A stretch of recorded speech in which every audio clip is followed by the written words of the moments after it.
नमस्कार, स्वागत है आपका एनलाइटन इंडिया न्यूज में। मैं हूं यमलेश वंजारी। बात कर लेते हैं एपीआई के राष्ट्रीय अध्यक्ष धीमान विजय मानकर साहब के फेसबुक लाइव कार्यक्रम की। तो देश के जाने माने अम्बेडकराइट नेता विजय मानकर ने 24 मई को फेसबुक लाइव के माध्यम से देश के नागरिकों और पार्टी कार्यकर्ता व पदाधिकारियों से संवाद किया। उन्होंने इस दौरान कोरोना महामारी से जुड़े राजनीतिक, आर्थिक, चिकित्सीय और वैज्ञानिक पहलुओं पर पूछे गए कई लोगों के सवालों का जवाब दिया। साथ ही कास्मो ह्यूमनिज्म यानी कि अनेक अंगों मग्गों पर भी खुलकर अपने विचार रखे। मानवतावादी मीडिया सेंटर की ओर से अतुल वैद ने इस फेसबुक लाइव का परिचय कराते हुए आगे बढ़ाया, जिसके बाद लोगों ने कमेंट्स बॉक्स में देश और दुनिया से जुड़े कोरोना बंदी के मुद्दों के अलावा राजनीतिक, आर्थिक और वैज्ञानिक मुद्दों पर कई सवाल किए। इन सभी सवालों का एपीआई के राष्ट्रीय अध्यक्ष धीमान विजय मानकर ने एक एक करते हुए जवाब दिया और इन तमाम तरह की समस्याओं का कास्मो ह्यूमनिज्म में निहित समाधान भी बताया। आइए देखते हैं किसने क्या पूछा सवाल और विजय मानकर जी ने कैसे दिया इन सवालों का जवाब। मानवतावादी मीडिया सेंटर की तरफ से आज हम जो फेसबुक लाइव का प्रोग्राम कर रहे हैं, आप लोग भी काफी दिनों से इस बात की राह देख रहे हैं कि कब सर आपके साथ लाइव आए, रूबरू हो, आपके सवालों के जवाब दें। काफी दिनों से हम लोगों को मैसेज आ रहे थे, लेकिन आप भी जानते हैं कि जिस तरह की अभी परिस्थिति निर्माण हुई है कोरोना की वजह से, लॉकडाउन की वजह से, तो कुछ चीजें संभव नहीं हो पाई है। तो हमने कोशिश की कि कितने जल्दी कर सकते हैं, तो आज मौका मिला हम लोगों को। तो सर का साइन मैच हुआ, तो हम आज आप लोगों के साथ में इस फेसबुक लाइव के माध्यम से आप सीधे सर को सवाल पूछ सकते हैं। अभी जल्दी ही सर आपके सामने जो है आपके सवालों के जवाब देंगे। आप अपने सवाल, जैसे कि हमने पहले आपको इंटीमेट कर दिया था कि आप अपने सवाल तैयार रखिएगा। इस कोरोना से हुई त्रासदी में आपके सामाजिक, राजकीय, सोशल या जिस तरह या साइंटिफिक, इस तरह के जो भी सवाल होंगे, आप उसको देश दुनिया को लेकर तैयार रखिए। और सर अभी जैसे आपके साथ लाइव होते हैं, आप उसके आप अपने सवाल पूछिए, ताकि सर आपको आपके सवालों के डायरेक्ट आंसर दे पाए।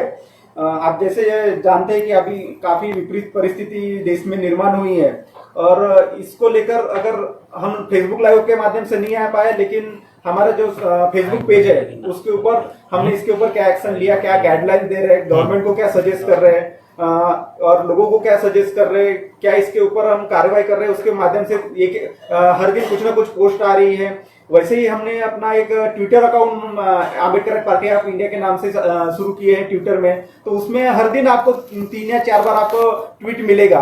तो हो सके तो आप, अगर नहीं है ट्विटर अकाउंट, तो आप अपना नया ट्विटर अकाउंट ओपन कीजिए और हम अम्बेडकर पार्टी ऑफ इंडिया के ट्विटर अकाउंट को फॉलो कीजिए। उसमें जो ट्वीट आता है उसको लाइक कीजिए, रीट्वीट कीजिए, ताकि वो पेज बढ़े। और ये वीडियो जब चल रहा है तो इस वीडियो में आप लाइक करें, कमेंट करें और शेयर करें, ज्यादा से ज्यादा लाइव वीडियो में शेयर करें, ताकि और लोगों तक इसका मैसेज जाता रहे। तो अभी थोड़ी देर में धीमान विजय मानकर सर आपके साथ रूबरू होंगे आपके सवालों को जवाब देने के लिए। तो मैं सर को बुलाना चाहूंगा इस फेसबुक लाइव को। Sir please. जो है, उम्मीद करते हैं कि आप लोग सब अच्छे हैं और उम्मीद करते हैं कि आप सेफ हैं, मास्क को पहने हैं। जब भी आप बाहर जा रहे हैं या घर में भी हो, जहाँ लोगों के साथ इंटरेक्शन हो रहा है, वहाँ मास्क आप लोगों का जो है वो आप लोगों ने पहना हुआ है। ये उम्मीद करते हैं हैंड सैनिटाइज कर रहे हैं, रेगुलरली हैंड वॉशिंग कर रहे हैं, ये उम्मीद करते हैं। और ये भी उम्मीद करते हैं कि आप इसके अलावा जो है एक्सरसाइजेस कर रहे होंगे, अपने बॉडी को मेंटेन कर रहे हैं, हेल्थ को मेंटेन कर रहे हैं। और फिर कह रहा हूँ कि मास्क पहनना ज़रूरी है, 2 गज की दूरी यानी 6.5 फीट 2 मीटर्स, इतना डिस्टेंस जो है बनाए रखना ज़रूरी है। और हैंड सैनिटाइज करना ज़रूरी है। हैंड वॉशेस को जो है, जब भी आप कोई चीज़ को टच करें या मान लीजिए कोई सामान उठाए, उसको करना ज़रूरी है। जो सामान है उनको भी सैनिटाइज़ करना ज़रूरी है। जो बाहर से चीज़ें आ रही है, वो जो सामान है जैसे थैली है या कोई पार्सल है, उसको धूप में रखें या सैनिटाइज़ करें 2-3 घंटे तक। और साथ में जो है, जहाँ जहाँ आपके घरों में ज़्यादा टच हो रहा है, जैसे बटन्स है पर्टिकुलरली या नल के टैप्स है, उसको भी आप जो भी लोकल सैनिटाइज़र है, फिनॉल वगैरह, उससे जो है आप सैनिटाइज़ करें। फिनॉल, लॉइजल या बहुत सारे हैं, तो उनको जो है आप सैनिटाइज़ करें। तो मैं समझता हूँ कि ज़्यादा अच्छा होगा। तो आपको जो है कोरोना से जो है वो प्रिवेंटिव मेजर्स को लेना है।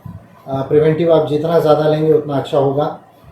एक दिन में और एक दिन में शायद अभी जो केसेस रिपोर्ट हो रही है उसमें 1,31,000 केसेस, इन्फेक्टेड केसेस मोटे तौर पे इंडिया में रिपोर्ट हुई है। 6,500 से हर दिन हमारी केसेस अभी बढ़ रही है, वो और भी बढ़ने की संभावना है। और साथ में जो है 3,800 एंड समथिंग जो है केसेस जो है वो डेथ की जो है वो रिपोर्ट हुई है। शायद एक दिन में हम ईरान को क्रॉस करेंगे, पहले 10 कंट्रीज़ में आएंगे और पूरा जून महीना जो है वो केसेस इन्फेक्शन की राइज होगी इंडिया में। 10वें नंबर से हम किधर और ऊपर आते हैं ये तो स्टैटिस्टिक्स का इशू है, देखने वाला इशू है। लेकिन मेरा ऐसा पर्सनल अनुमान है कि जून के एंड तक 3 लाख केसेस, अगर यही रेट रहा तो लगभग 3 लाख केसेस जो है इन्फेक्शन की जो है वो जून के एंड तक जो है वो जाएगी। तो ये मुझे जो है वो लगता है। और लेकिन 51-52 हज़ार लोग ठीक भी हुए हैं, जो ये 1,31,000 केसेस है उसमें उससे ज़्यादा लोग ठीक हुए हैं। तो ये भी एक अच्छा साइन है कि भारत में लोग ठीक भी हो रहे। फिर भी इसको कैजुअली नहीं लेना है, हमको अपने प्रिवेंशंस को, प्रिकॉशंस को मेंटेन करना है। ये सबसे पहली महत्वपूर्ण बात है। इसको हम जितना प्रिवेंट करेंगे, सेफ रखेंगे, वो मेरे लिहाज से ज़्यादा अच्छा होगा। इसको लाइटली ना ले, क्योंकि शायद ही दुनिया का एक कंट्री हो या एक भी आइलैंड हो जहाँ जहाँ इंसान है वहाँ कोरोना पहुँचा है। It's a highly infectious disease. ये जो पैथोजन है, ये जो वायरस है, ये बहुत ज़्यादा कंटेगियस है, बहुत ज़्यादा फैलता है। और जो है एक नए तरह का चैलेंज जो है वो इंसानियत के आगे, इंसान की व्यवस्था के आगे कोरोना ने जो है वो साउंड जो है कम है वो ये किया है। साउंड मेरे बोलने में कम आ रहा है या इनके इसमें ऑडियो में कम है आपके? तो आप चेक कर लीजिए, मेरे बोलने में कम है। ठीक है, कोई बात नहीं, तो धीरे धीरे आ जाएगा साउंड जो है वो। तो इसको जो है, क्योंकि कोई भी एक ऐसा कंट्री या जो एक आइलैंड नहीं जिधर कोरोना नहीं पहुंचा है, जहां इंसान हो, तो इट्स हाईली कंटेगियस डिसीज। इसको आप ध्यान में रखें। ये जो पैथोजन है, वायरसेस है, वो नैनो में होते हैं। नैनो जब मैं कहूँ तो ये समझ जाइएगा कि 1 बिलियन 10⁻⁹ ऑफ अ मीटर, यानी 1 मीटर की जो हमारी स्केल होती है उसकी 10⁻⁹ यानी 1 billionth part of a meter जो है इतना छोटा वो होता है। तो उस लिहाज से जो है ये वायरसेस जो है वो होते हैं और बड़े कॉम्प्लिकेटेड है। आरएनए डीएनए के जो है हेलिक्सिस है, कहीं सिंगल स्ट्रैंड होता है, कहीं डबल स्ट्रैंड होता है। और वैसे तो वायरस जो है वो उसको होस्ट की ज़रूरत होती है, होस्ट सेल की, क्योंकि वो खुद मेटाबॉलिज्म नहीं कर सकता, क्योंकि उसके पास में सेल नहीं है और मेटाबॉलिज्म का मैकेनिज्म नहीं है। तो वो अपने आरएनए बेसिकली और डीएनए से जो है वो होस्ट के अंदर जाकर जो है वो रेप्लिकेट होता है और इसलिए हमारी जो सेल्स है उसके प्रोटीन फंक्शंस बिगड़ते हैं और फिर वो रेप्लिकेटेड वायरसेस अंदर जाकर जो है कई लाखों गुना में जो है वो बढ़ते हैं और इसी की वजह से फैटेलिटीज़ होती है, डेथ होती है। तो ये बेसिक बातों को वायरसेस की हमको समझने की ज़रूरत है। कोरोना के इस संदेश ने जो है वो बहुत सारी कोरोना की इस त्रासदी ने एक बहुत बड़ा संदेश भी दिया है और बहुत सारी चीज़ों पर हमें ध्यान भी लाया है। मैं समझता हूँ उन चीज़ों को हमें समझने की ज़रूरत है, क्योंकि इंसान अभी भी जो है हमारी जो डिसीजन मेकिंग है, पॉलिटिकल डिसीजन मेकिंग है, जो नेशन स्टेट्स की है या वर्ल्ड की जो है, उसमें साइंस एंड टेक्नोलॉजी का जो रोल आना चाहिए, वो अभी तक के जो है वो साइंस एंड टेक्नोलॉजी का रोल उस पॉलिटिकल डिसीजन मेकिंग में नेशन स्टेट्स के लेवल पर या वर्ल्ड लेवल पर जो है वो अभी तक जो है वो इनकॉर्पोरेट नहीं हुआ है। दूसरा, हमें ये बात बार बार ध्यान में आ रही है कि हमारे जो पॉलिटिकल लीडर्स हैं जो चुन कर जाते हैं या हमारी जो जनता है उसको साइंस एंड टेक्नोलॉजी की जो है वो समझ बिल्कुल जो है वो पर्याप्त नहीं है। हमारे देश में तो नहीं है, दुनिया में भी जो है लीडर्स को और जनता को जो है ये साइंस एंड टेक्नोलॉजी की जो है वो एजुकेशन जो है या समझ जो है वो पर्याप्त नहीं है। उसकी वजह से जो डिसीजन मेकिंग है, तो डेमोक्रेसी में केवल वोटिंग से सारा सल्यूशन होता है, ये डेमोक्रेसी में सब चीज़ों का सल्यूशन है, सब चीज़ों का डिसीजन सही आ जाता है, ये मानना जो है ये एक मिथक है। तो मैं समझता हूँ कि बहुत सारा जो इंसान ने जो मॉडल्स बनाए हैं, चाहे वो कॉन्स्टिट्यूशन के मॉडल हो, रूल ऑफ लॉ के मॉडल हो, ह्यूमन राइट्स हो या डेमोक्रेसी हो, डिसीजन मेकिंग हो, अंतर्राष्ट्रीय स्तर पर जस्टिस की व्यवस्था हो या हमारे जो इंटरनेशनल कंपटीशन है जिसको जियोपॉलिटिक्स हम कहते हैं वो हो, इसमें जो है कोरोना ने इंसान का एक ध्यान आकर्षित किया है कि आपको आपके सिस्टम को, हमको इंसान को जो है इस धरती पर जो है नेचर के साथ हार्मोनी में रहना है, बैलेंस में रहना है। और कोरोना का ये संदेश जो है वो मेरे लिहाज से सबसे इम्पॉर्टेंट है। और ऐसा नहीं कि वायरस आज ही आ गया, वायरसेस तो हरदम लाइफ का, वैसे तो ये कहा जाता है कि RNA is the first creation of life. जो राइबोन्यूक्लिक एसिड है, राइबोन्यूक्लिक एसिड है, वो फर्स्ट जो है वो लाइफ का क्रिएशन ऐसा माना जाता है। उसके बाद डीएनए आया है, डी राइबोन्यूक्लिक एसिड जो है वो आया है, ये माना जाता है। अभी साइंस के अंदर इसके काफ़ी रिसर्चेस हुए हैं और काफ़ी चीज़ें प्रूव हुई है इसके अंदर में। तो वायरसेस तो हमेशा से रहे हुए हैं, लेकिन मिलियंस ऑफ वायरसेस है इस धरती के ऊपर में। और हम देखिए अभी हमारी दिक्कत देखिए कि हम ह्यूमन जीनोम का जो है वो सीक्वेंसिंग हुआ है, जो ह्यूमन जीनोम प्रोजेक्ट हम कहते हैं, उसमें ह्यूमन जीनोम का काफ़ी हद तक सीक्वेंसिंग हुआ, लेकिन जो है वो वायरस जीनोम का जो है वो सीक्वेंसिंग अभी तक जो है वो इंसान नहीं कर पाया है। अभी तक हम लोग जो आइडेंटिफाई कर पाए, बड़े मुश्किल से 75,000 जो वायरसेस है, उन्हीं के थोड़ा सा जेनेटिक जो जीनोम मटेरियल है, जो सीक्वेंसिंग है, उसको आइडेंटिफाई कर पाए हैं। तो मेरे लिहाज से जो है कि बहुत सारा जो लाइफ साइंसेस के अंदर, जेनेटिक साइंसेस के अंदर, माइक्रोबायोलॉजी के अंदर, वायरोलॉजी के अंदर, जो इम्यूनोलॉजी के अंदर में, या पैंडेमिक प्रिवेंशन के अंदर में जो रिसर्चेस होने चाहिए लाइफ साइंसेस के अंदर पर्टिकुलरली मैं कह रहा हूँ, या लाइफ साइंसेस के साथ आपका फिजिक्स का और केमिस्ट्री का क्या रिलेशन है, because life is after all a complicated chemistry and physics also has a very great role to play. क्योंकि अगर हम देखते हैं तो लाइफ कुछ नहीं है, nitrogen, carbon, hydrogen, oxygen, phosphorus, ये सारी चीज़ों का जो है वो कॉम्बिनेशन जो है वो लाइफ है। इसका कॉम्प्लेक्स कॉम्बिनेशन जो है वो लाइफ है।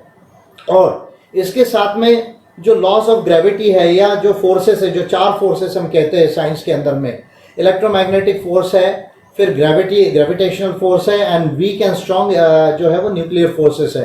तो ये 4 फोर्सेस का जो है एटम लेवल पर, मॉलिक्यूल लेवल पर जो है वो जो एक्ट होते हैं, तो इसका भी रिलेशन जो है वो लाइफ के साथ में है। तो life is not only about biology, life is also about chemistry and life is also about physics. तो ये जो साइंटिफिक लॉज है, मैं बार बार कह रहा हूँ, मैंने 2019 में सितंबर में अपनी बुक को लिखा, और वो बिग बुक जो है ये एक बड़ा डिस्कवरी है, एक बड़ा रिसर्च है, एक बड़ा इन्वेंशन है अपने आप में। ये वो किताब है जो सितंबर 2019 में ही जो है वो रिलीज़ हुई। मुझे लगता है 11 सितंबर को हमने इसको रिलीज़ किया, इस डेट को मैं इसको रिलीज़ किया। ये अमेज़ॉन पर अवेलेबल है। और कॉस्मो ह्यूमनिज्म में मैंने एक ही बात को ये कहा कि more than understanding anything else, ये जो कॉस्मोस है, जो सृष्टि है, जो नेचर है, जो हमारी धरती भी नेचर का पार्ट है, कॉस्मोस का पार्ट है, ये साइंटिफिक लॉज के ऊपर बेस्ड है। चाहे वो फिजिक्स के लॉज हो, चाहे वो केमिस्ट्री के लॉज हो। अगर मैं ब्रीफ में बात करूँ तो केमिस्ट्री के जो है वो गैसेस के लॉज है। अगर मैं बात करूँ फिजिक्स के जो है तो बहुत सारे, जैसे इलेक्ट्रोमैग्नेटिज्म के जो है वो लॉज हैं, फिर law of gravity and motion है, क्वांटम मैकेनिक्स के new laws of gravity and motion है, लॉ ऑफ थर्मोडायनेमिक्स है, फिर टाइम स्पेस का जो है वो रिलेटिविटी के थेरीज है, बिग बैंग का थेरीज है, एम थेरी और स्ट्रिंग थेरीज जो है, ये एडवांस जो है वो थेरीज तक के जो है साइंस ने पॉस्ट्यूलेट किया है बहुत सारी चीज़ों को। फिर मैथमेटिकल लॉज है। फिर अगर हम बात करें तो जेनेटिकल लॉज है लाइफ साइंसेस में, मेंडेलियन लॉज जिसको हम कहते हैं, या साथ में हम कहें तो अगर हम कंप्यूटर की बात करें तो कंप्यूटर्स के मूर्स लॉज है। तो मैं समझता हूँ कि बहुत सारे जो साइंटिफिक लॉज है कॉस्मोस के और नेचर्स के, तो उसको हमें समझने की ज़रूरत है। हमारा फोकस हमारे डोमेस्टिक लॉ है, constitutional law, civil law, criminal law, साथ में इंटरनेशनल लॉ के ऊपर में तो हमारा फोकस है। इकोनॉमिक्स के जो लॉज है वो लॉज के ऊपर में, जैसे कीन्स का लॉ है, सेज का लॉ है, law of demand and supply, law of marginal utility है, इनके ऊपर में जो है वो तो हमारा ध्यान है। लेकिन जो हमें दिखता नहीं है, जो हमें अपैरेंटली समझ में नहीं आता है, मुझे बड़ी हंसी आई उस दिन हमारे देश के प्रधानमंत्री के ऊपर, जो मैं जिन्हें भोंदू प्राइम मिनिस्टर ऑफ इंडिया कहता हूँ, ये भोंदू प्राइम मिनिस्टर है। भले ही लोगों ने चुन कर दिया है, जिस भी माध्यम से चुन के आए हो, चाहे पैसा हो चाहे ईवीएम हो, लेकिन ये भोंदू प्राइम मिनिस्टर है भारत के। वो कह रहे थे कि भाई हमने कभी देखा नहीं और हमने कभी सुना नहीं।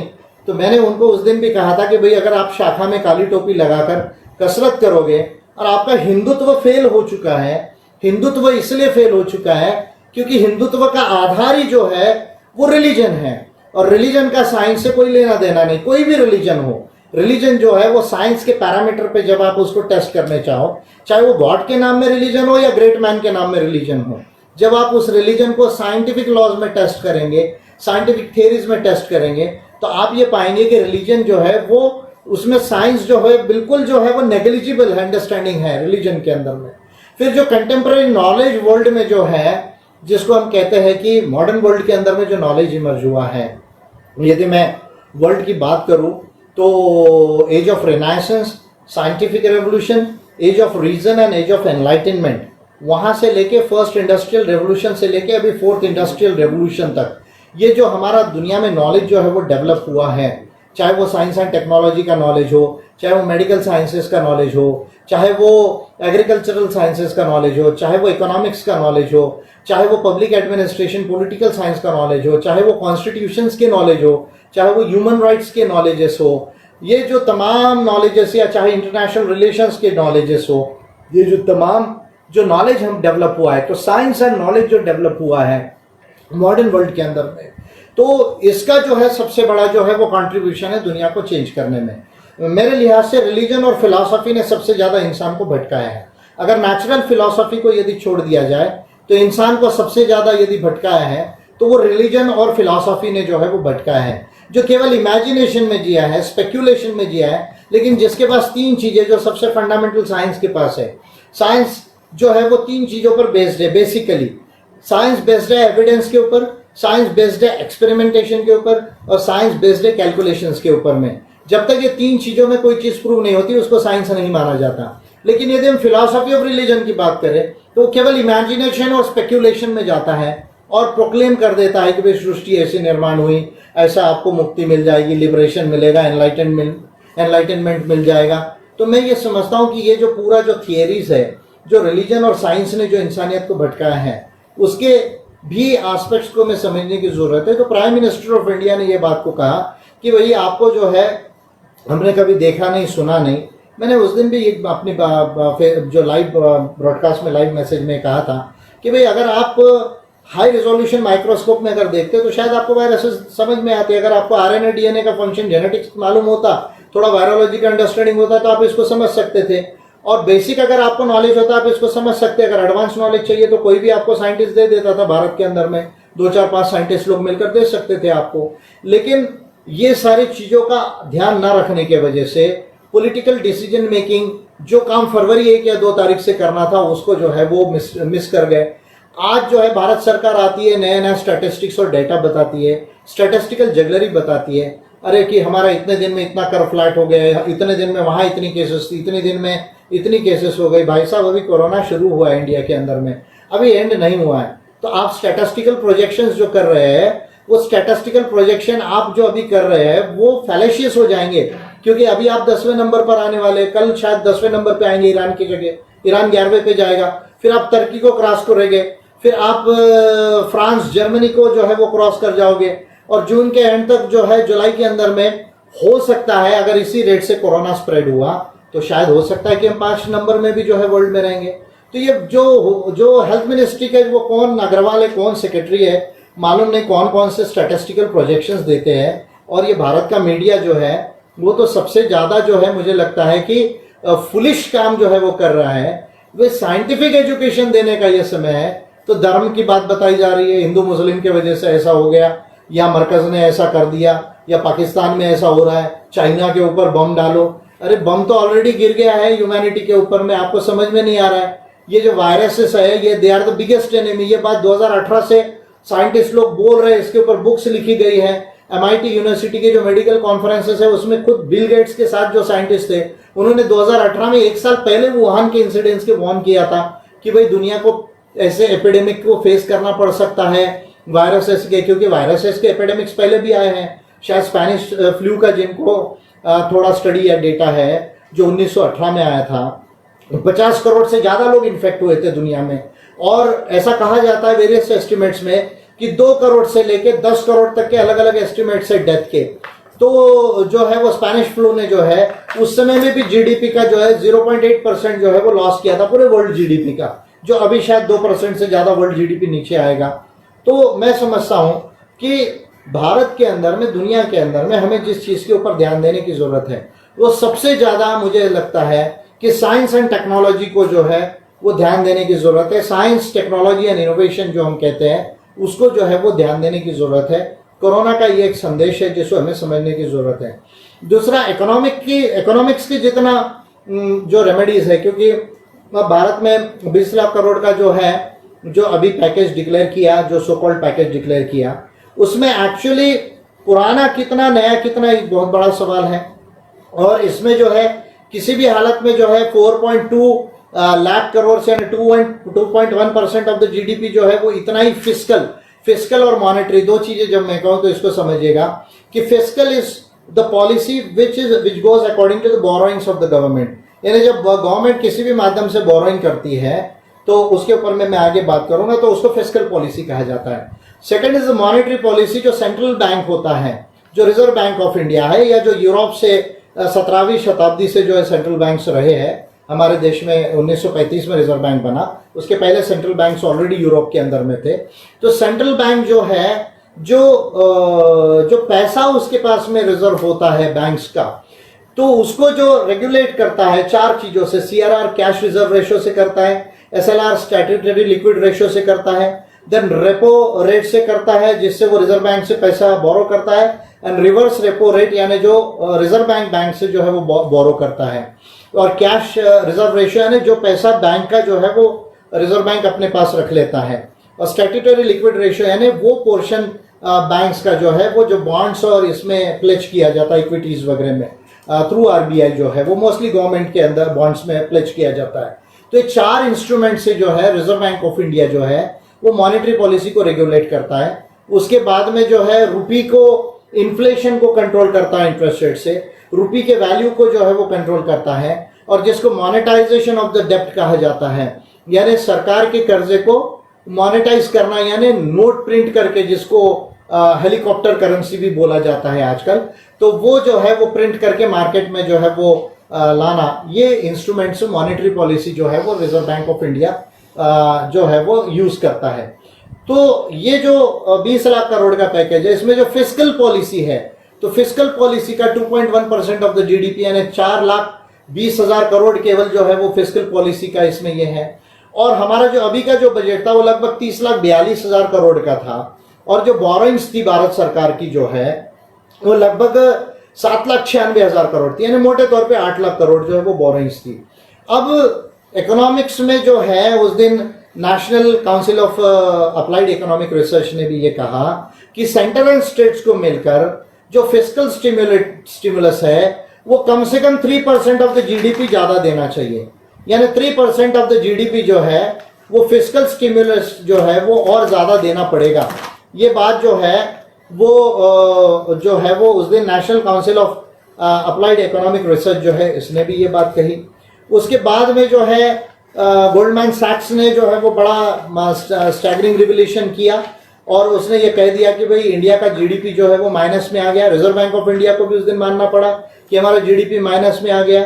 अभी जो जीडीपी जो माइनस में है लगभग 0.4% माइनस में है, यानी जीरो से नीचे आ गया। जब यही बात जो है वो पहले अरविंद सुब्रमण्यम कह रहे थे कि भाई एक महीने का भी अगर हम आउटपुट जो है वो जीडीपी का लॉस कर देते हैं, जो लगभग 41,000 करोड़ का एक महीने का जीडीपी है भारत का, तो हम नेगेटिव की तैयारी करना चाहिए। उस समय यही मोदी गवर्नमेंट और यही अर्नब गोस्वामी की मीडिया थी, 1.8, 1.9, America is growing at so and so rate and China is growing at so and so rate, we are still about China and America. ये अर्नब गोस्वामी जो है, जो रिपब्लिक चैनल पर बैठकर जो है जो ये भ्रम फैला रहा था, और ये जो गोदी मीडिया है जो तमाम मीडिया के अंदर ये बात को कह रहा था कि नहीं भाई हमारा तो जीडीपी अभी भी 1.8 है, 2% के आसपास जाएगा, वर्ल्ड तो 2% के नीचे जा रहा, अमेरिका नेगेटिव में जा रहा, चाइना 1% पे है, नीचे है, अब क्या हो गया? तो we are not basing our judgement on the basis of very sound scientific investigation and scientific thinking. ये भारत की प्रॉब्लम है। और अब नेगेटिव ग्रोथ रेट में इंडिया आ गया है, तो नेगेटिव ग्रोथ रेट में हम अब नेगेटिव कितना जाएंगे वो देखना होगा। अभी तो पहला एस्टिमेट आया है -0.4% जो है जो नेगेटिव ग्रोथ आया है, हो सकता है उससे भी नीचे जाएगा। मैं समझता हूं कि ये बड़ा इंपॉर्टेंट कंसिडरेशन है जो national council of applied economic research ने कहा है कि यदि हमको पॉजिटिव जीडीपी ग्रोथ रखना है तो कम से कम 3% जो है फिस्कल स्टिमुलस और देना होगा, यानी और लगभग 6 लाख करोड़ का जो है वो देना पड़ेगा। कुछ एस्टिमेट्स ऐसे आ रहे हैं कि 3% से नहीं होगा, लगभग 4 से 5% और देना पड़ेगा, यानी और लगभग 8 से 10 लाख करोड़ रुपया जो है हमको फिस्कल यानी गवर्नमेंट को बोरो करना पड़ेगा और उससे जो है वो देना पड़ेगा। या तो गवर्नमेंट जो है बॉन्ड इश्यू करे, उसको रिजर्व बैंक जो है वो बॉन्ड्स को खरीद ले और उतना पैसा जो है वो प्रिंट कर दे, जिसको मॉनेटाइजेशन ऑफ द डेब्ट कहा जाता है। तो ये चीजें यदि होती है और एडिशनल फिस्कल स्टिमुलस आता है तो ये भारत का जीडीपी जो है वो 0% से ऊपर आएगा।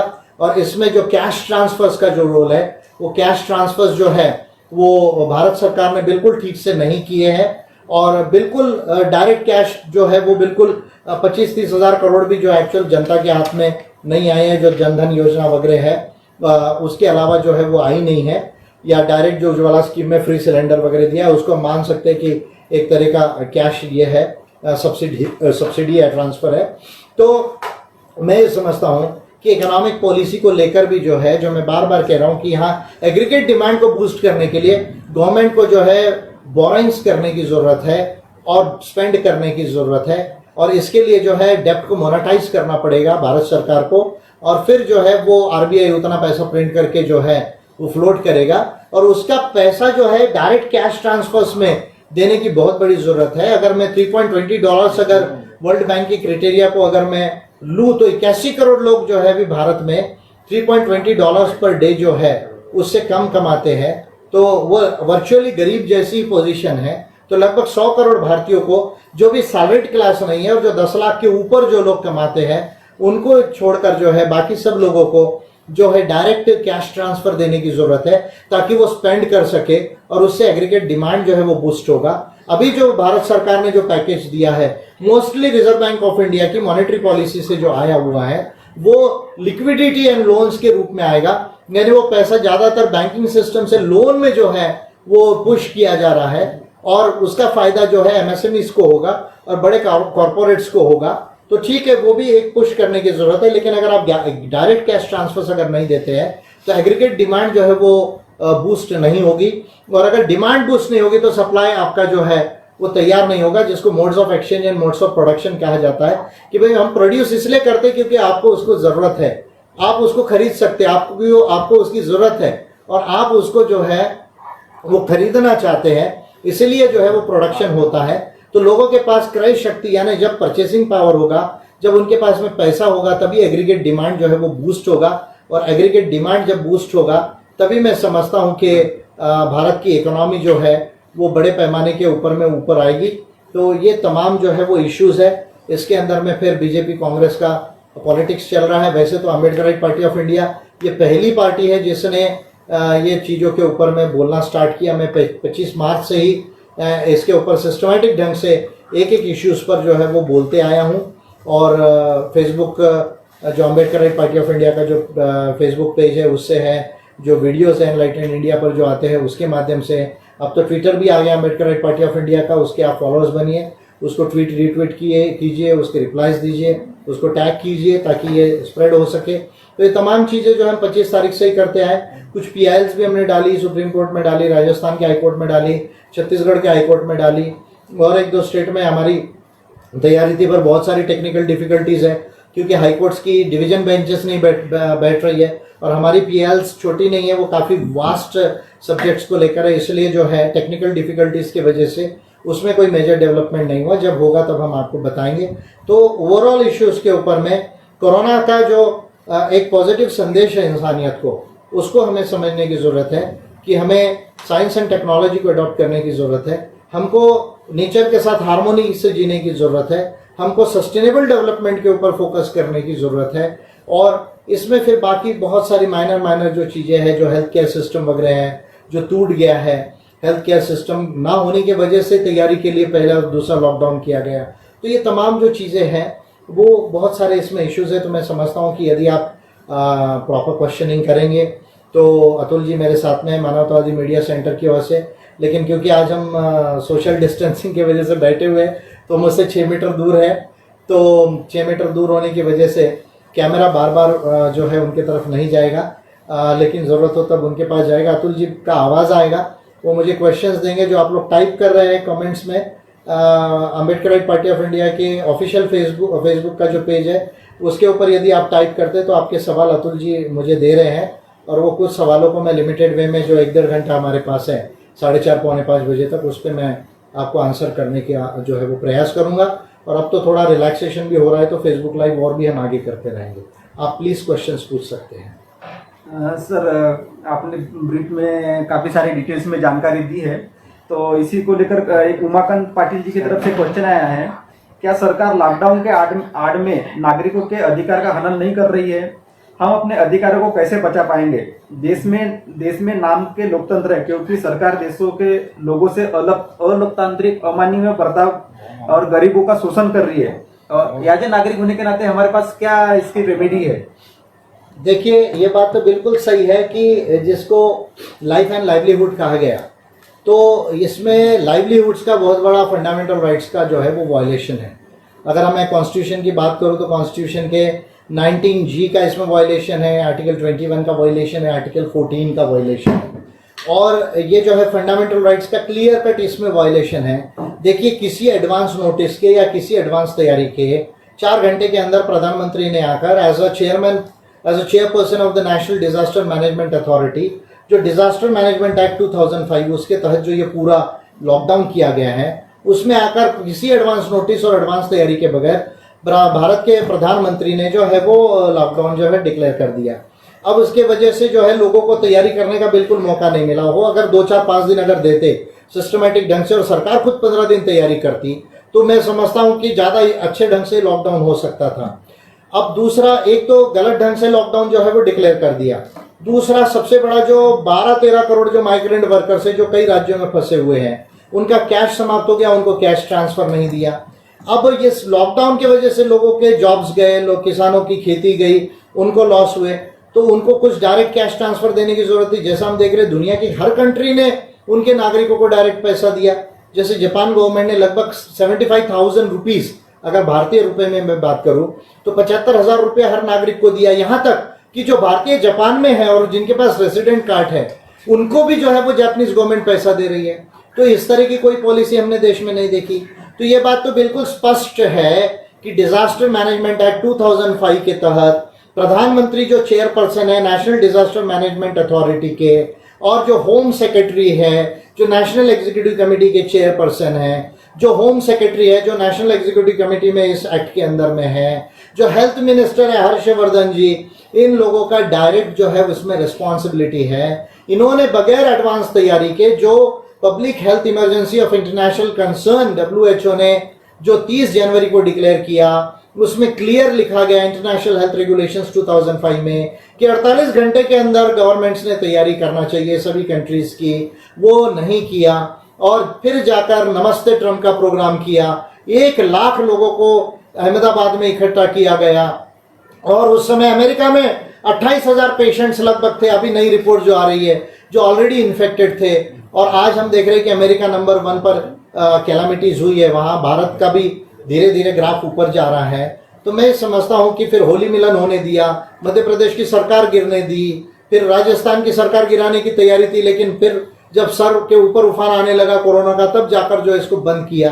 अभी भी देख रहे हैं कि महाराष्ट्र की गवर्नमेंट में प्रेसिडेंट्स रूल लगाने की ये कोशिश कर रहे हैं, और जो लोगों का इतना बड़ा हर नागरिक का 376 रुपया पर डे लॉस हो रहा है लॉकडाउन में। अगर मैं पर कैपिटा इनकम की बात करूं तो हर नागरिक का भारत के, उसके लिए कोई डायरेक्ट कैश जो है सरकार देना नहीं चाह रही है। पहले ही कर्जे में कहती है और कर्जा ले लो, फिर बाद में जो है वो रिपे करो। तो मैं समझता हूं कि मोदी गवर्नमेंट का बहुत बड़ा फेलियर है। सवाल यह है कि फंडामेंटल राइट्स के वायलेशन के लिए रेमेडी क्या है। अभी हमने देखा प्रैक्टिकली, क्योंकि मैं तो पेटिशंस के फाइलिंग में जो है वो तैयारी में था 25 मार्च से ही। सुप्रीम कोर्ट ऑफ इंडिया के अंदर में केस फाइल ही नहीं कर सकते थे, भारत का कोई नागरिक फाइल नहीं कर सकता। जो दिल्ली में है उसको भी फाइल करना बड़ा मुश्किल जा रहा था, भले ही इलेक्ट्रॉनिक फाइलिंग है, लेकिन इतनी प्रैक्टिकल डिफिकल्टीज थी। अभी नागपुर हाईकोर्ट है, अभी डिवीजन बेंच ही नहीं 2 जजेस का जो है छुट्टी पर है, यानी डिवीजन बेंच बैठाना नहीं चाह रहे कोर्ट्स जो है वो। तो इस तरह की प्रैक्टिकल डिफिकल्टीज जो है इसमें है।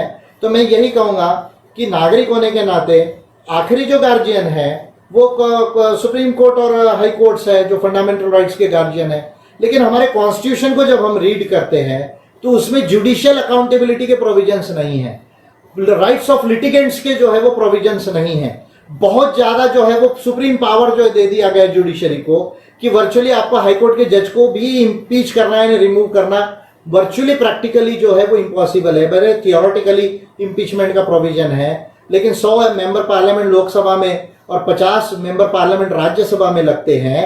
अब ऐसे समय में जब केवल इनिशिएट करने के लिए मोशन 100 और 50 एमपी आपको लगे, और अभी इस लॉकडाउन में पार्लियामेंट भी कन्वीन नहीं हो सकती, और इस डीएमए के अंदर में जो लॉकडाउन के ऑर्डर्स है होम मिनिस्ट्री के जो प्राइम मिनिस्टर के अप्रूवल के बाद निकले हुए हैं, उसको कोई पार्लियामेंट्री कॉन्फ्रेंस नहीं है। तो मैं ये कहूंगा कि हमारे कॉन्स्टिट्यूशन में सीरियस जो है वो लेक्यूना है, सीरियस शॉर्टकमिंग है। इसमें हमारी जुडिशरी के अकाउंटेबिलिटी के प्रोविजन नहीं है, पार्लियामेंट के अकाउंटेबिलिटी के प्रोविजन नहीं है, गवर्नमेंट के अकाउंटेबिलिटी के प्रोविजंस नहीं है, और इसलिए जो है ये नागरिकों को इफेक्टिव रेमेडी इसके अंदर में नहीं है। और मैं समझता हूं कि जब तक कॉन्स्टिट्यूशन को अच्छे से अमेंड नहीं किया जाएगा और पार्लियामेंटरी अकाउंटेबिलिटी, जुडिशियल अकाउंटेबिलिटी और गवर्नमेंट की अकाउंटेबिलिटी को जब तक फिक्स नहीं किया जाएगा। अब देखिए ना, हम चाइना के इन्वेस्टिगेशन की बात कर रहे हैं कि भारत सरकार में मोदी गवर्नमेंट के इन्वेस्टिगेशन कौन करेगा कि इसने इस पैंडेमिक को स्प्रेड होने दिया और बाद में लॉकडाउन किया, इसका इन्वेस्टिगेशन कौन करेगा? ये तो पार्लियामेंट्री कमेटी करेगी या सुप्रीम कोर्ट सुओ मोटो करना चाहिए इसको। लेकिन हम देख रहे हैं कि इसकी इस तरह की इलीगैलिटीज को जो है चेक करने के लिए, वेरीफाई करने के लिए या प्रोटेक्ट करने के लिए हमारे कॉन्स्टिट्यूशन में और लॉ में सीरियस जो है वो लैक्यूनास है। तो उसके लिए प्रोग्रेसिव अमेंडमेंट करना होगा। तब तक के लिए नागरिकों को एक ही जो है रेमेडी है कि हम अपने वॉइस को रेस कर सकते हैं, और वो काम जो है हमको करना चाहिए डेमोक्रेटिक वे में, बगैर कानून को तोड़े हमको अपनी बात को रेस करना चाहिए डेमोक्रेसी के अंदर। और जब चुनाव आएंगे तो ऐसी सरकारों को वोट आउट करना चाहिए। ये दो सबसे इफेक्टिव रेमेडीज है। लेकिन यहाँ मैं कहूँगा कि तमिलनाडु हाईकोर्ट ने और आंध्र प्रदेश हाईकोर्ट ने, कर्नाटका हाईकोर्ट ने और कुछ लिमिट तक महाराष्ट्र के हाईकोर्ट ने पर्टिकुलरली माइग्रेंट लेबर्स के इश्यूज पर बड़ा प्रोएक्टिव रोल प्ले किया है। जो role supreme court of India से अपेक्षित था कि वो सुओ मोटो खुद होकर पीआईएल जो है इनिशिएट करेगा और ये तमाम चीजों के ऊपर राइट्स के वायलेशंस को ठीक करेगा, या जो पुलिस स्टेट बन गया है, जगह जगह पुलिस जो है वो ज्यादती करते जा रही है, वो चीजों को जो है वो देखेगा। तो उम्मीद ये थी कि सुप्रीम कोर्ट ऑफ इंडिया ये करेगा, वो उसने नहीं किया, लेकिन हाई कोर्ट्स ने ये किया। तो हमारे सिस्टम में कुछ तो पॉजिटिव है, उसको भी हमें वेलकम करना चाहिए। लेकिन ओवरऑल मैंने जो कहा कि कॉन्स्टिट्यूशन को प्रोग्रेसिवली अमेंड करने की जरूरत है। सर, इसी कड़ी में सवाल आ रहे हैं, नरेंद्र डोंगरे जी पूछ रहे हैं, after lockdown how the employment would be increase in irrespective states, what would state adopt the strategy? Oh, you see, after the lockdown, you see, now you see what the data says that almost all 24% you see is the unemployment ratio. Almost all you see 12 crores to 14 crores of the Indian population is jobless now. But this scenario you see, would you see improve after you see the relaxations in the lockdown are you see in place? And but you see for that you see what I was speaking in my initial you see introduction with you people, that the fiscal stimulus by the government of India to the tune of 4 to 5% is required. Unless you see the government of India gives a fiscal stimulus, there would be no rise in the aggregate demand. And if the aggregate demand does not rises, you see the production or the supply side chain would not start. So I feel the basic aspect of economics is to you see initiate the Keynes law here and to create the aggregate demand by the borrowings and spending by the government. And this can be done by monetization of the debt through the Reserve Bank of India, and additional 6 to 8 lakh crore rupees of the fiscal stimulus is required in the economy, with direct cash transfers to almost all 1 billion population of India. And then it would create an aggregate demand, and the supply side would increase, and then employment would increase. तेज कपूर जी पूछ रहे हैं, कोविड-19 corona virus को लेकर लोग lockdown के कारण आम नागरिक, गरीब असहाय जिनके पास राशन कार्ड नहीं है, लेबर कार्ड नहीं है, मनरेगा कार्ड नहीं है, बैंक खाता नहीं है और मजदूरी न मिल पाने की वजह से उनको खाने पीने की समस्या आ रही है, रोजमर्रा की चीजों की समस्या आ रही है, तो इसके लिए गवर्नमेंट ने किस तरह के कदम उठाना चाहिए था ताकि लोग इस अमान्य देखिए 90 करोड़ तो अकाउंट आइडेंटिफाइड है देश के अंदर में, फिर आपके 28.5 करोड़ जो परिवार लगभग अभी हो गए हैं, उनका भी जो है कहीं ना कहीं डेटा है भारत सरकार के पास में।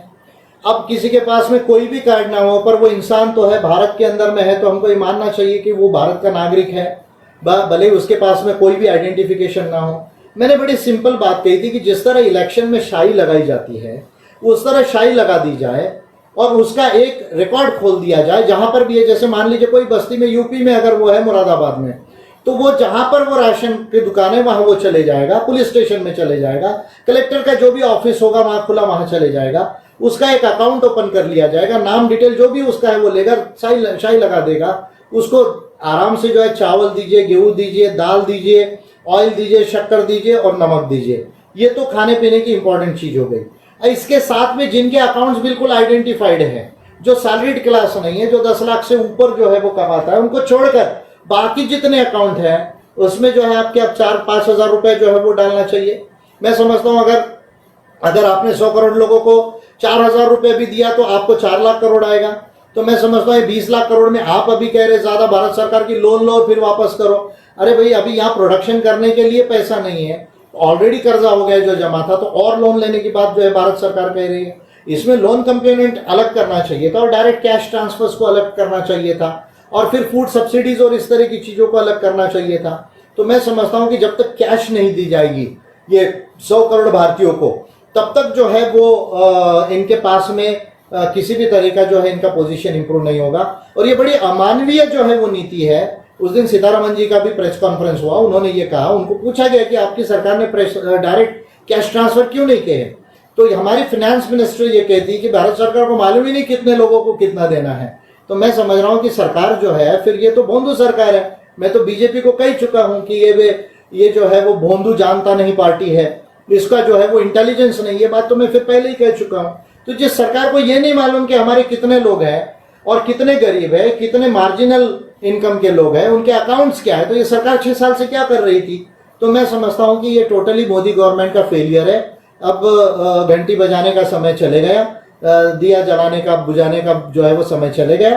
अब मोदी गवर्नमेंट की घंटी बजाने का समय आया है और वो काम मैं अभी चालू किया है और उसको हम बड़े पैमाने पे करेंगे देश के अंदर। सर, विजय मेहरा जी पूछ रहे हैं कि अभी ये लॉकडाउन के कारण 70% जो है मजदूर है वो अपने गांव लौट रहे हैं या फिर छोटी इंडस्ट्री बंद हो रही है, तो ऐसे समय में अगर उनको रोजगार चाहिए तो गवर्नमेंट ने किस तरह की पॉलिसी अडॉप्ट करनी चाहिए?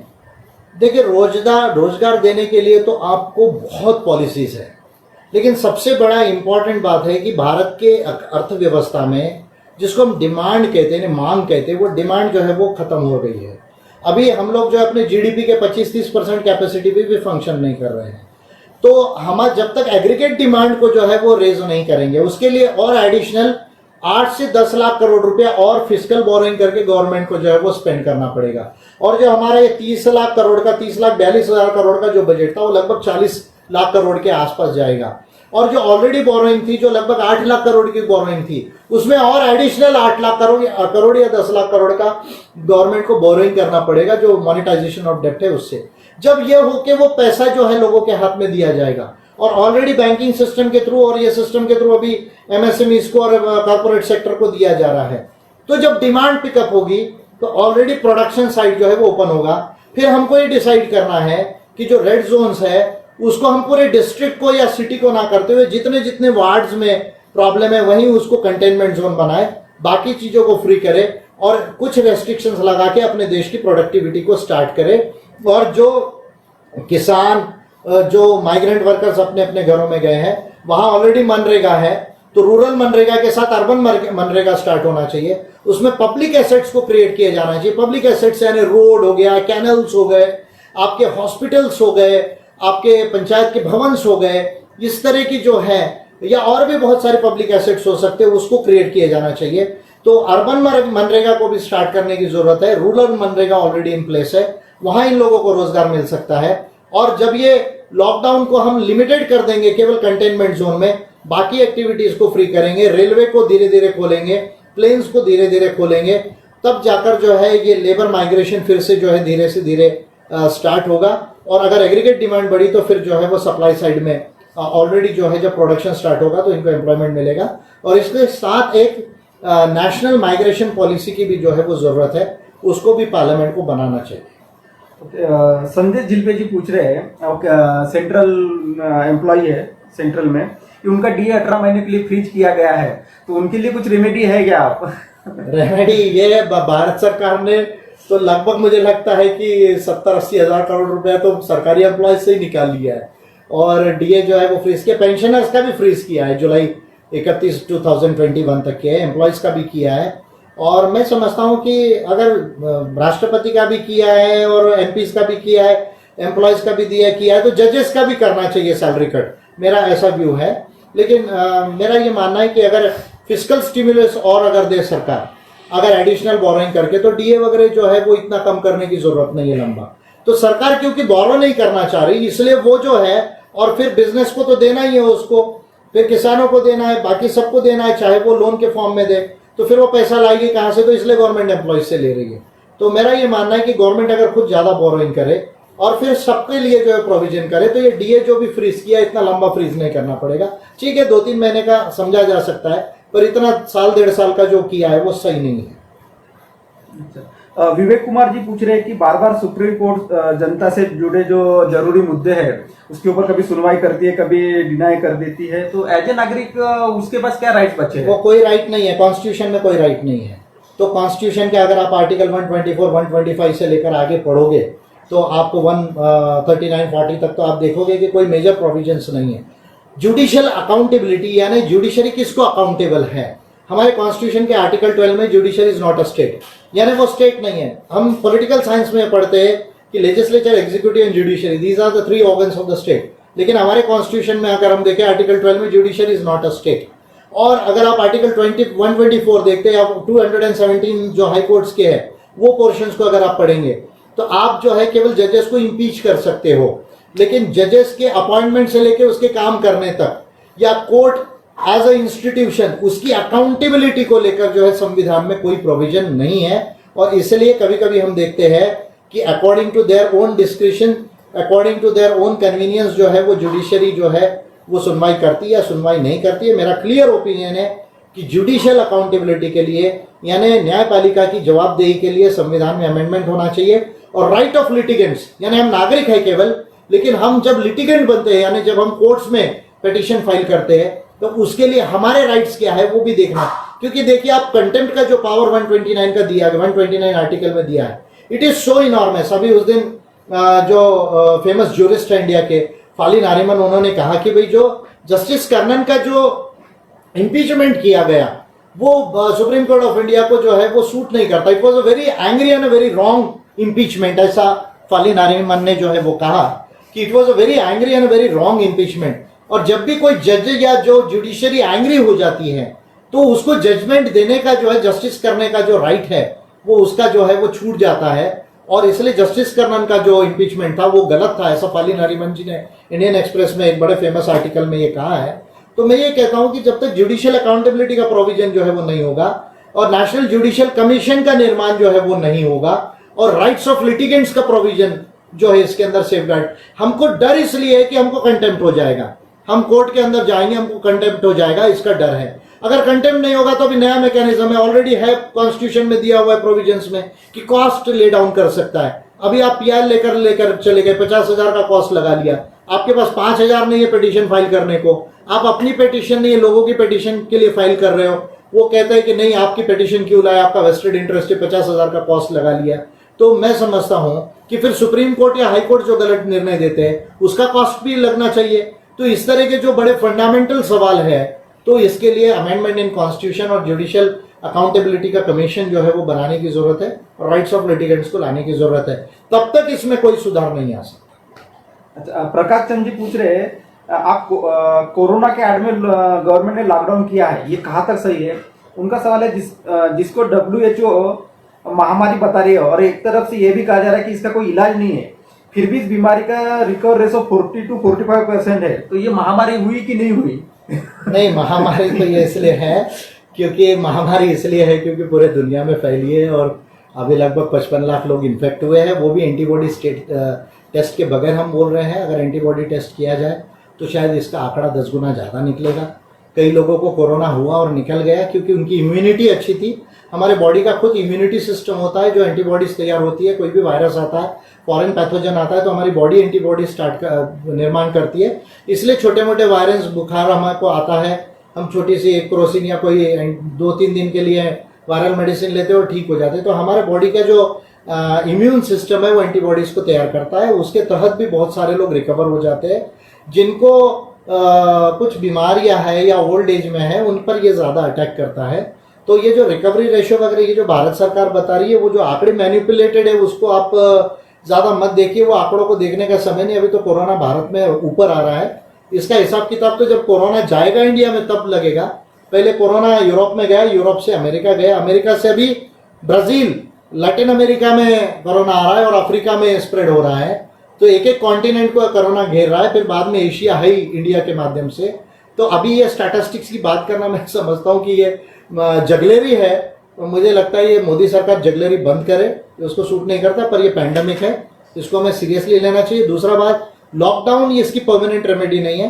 हाँ, टेम्पररी लॉकडाउन, पार्शियल लॉकडाउन ज़रूरी हो सकता है, लेकिन इसकी रेमेडी जो है वो मेडिसिन है और वैक्सीन है। और मेडिसिन को लेकर जो रेमडेसिविर जो ब्रॉड स्पेक्ट्रम एंटीवायरल ड्रग जो टेस्ट हुआ है अमेरिका में, उसके बड़े पॉजिटिव रिपोर्ट्स आए हुए हैं। और एंटीवायरल एजेंट्स और एंटीवायरल ड्रग्स को मिलाकर जो है अगर दिया जाए तो कोरोना की रिकवरी रेट भी बहुत अच्छा हो रहा है। अमेरिका में हो रहा है, दुनिया के कई कंट्रीज में भी रेमडेसिविर दिया जा रहा है और अभी फाइनल ट्रायल्स में है। उसके बाद में अगर पूरा क्लियर आ जाता है तो वो आएगा।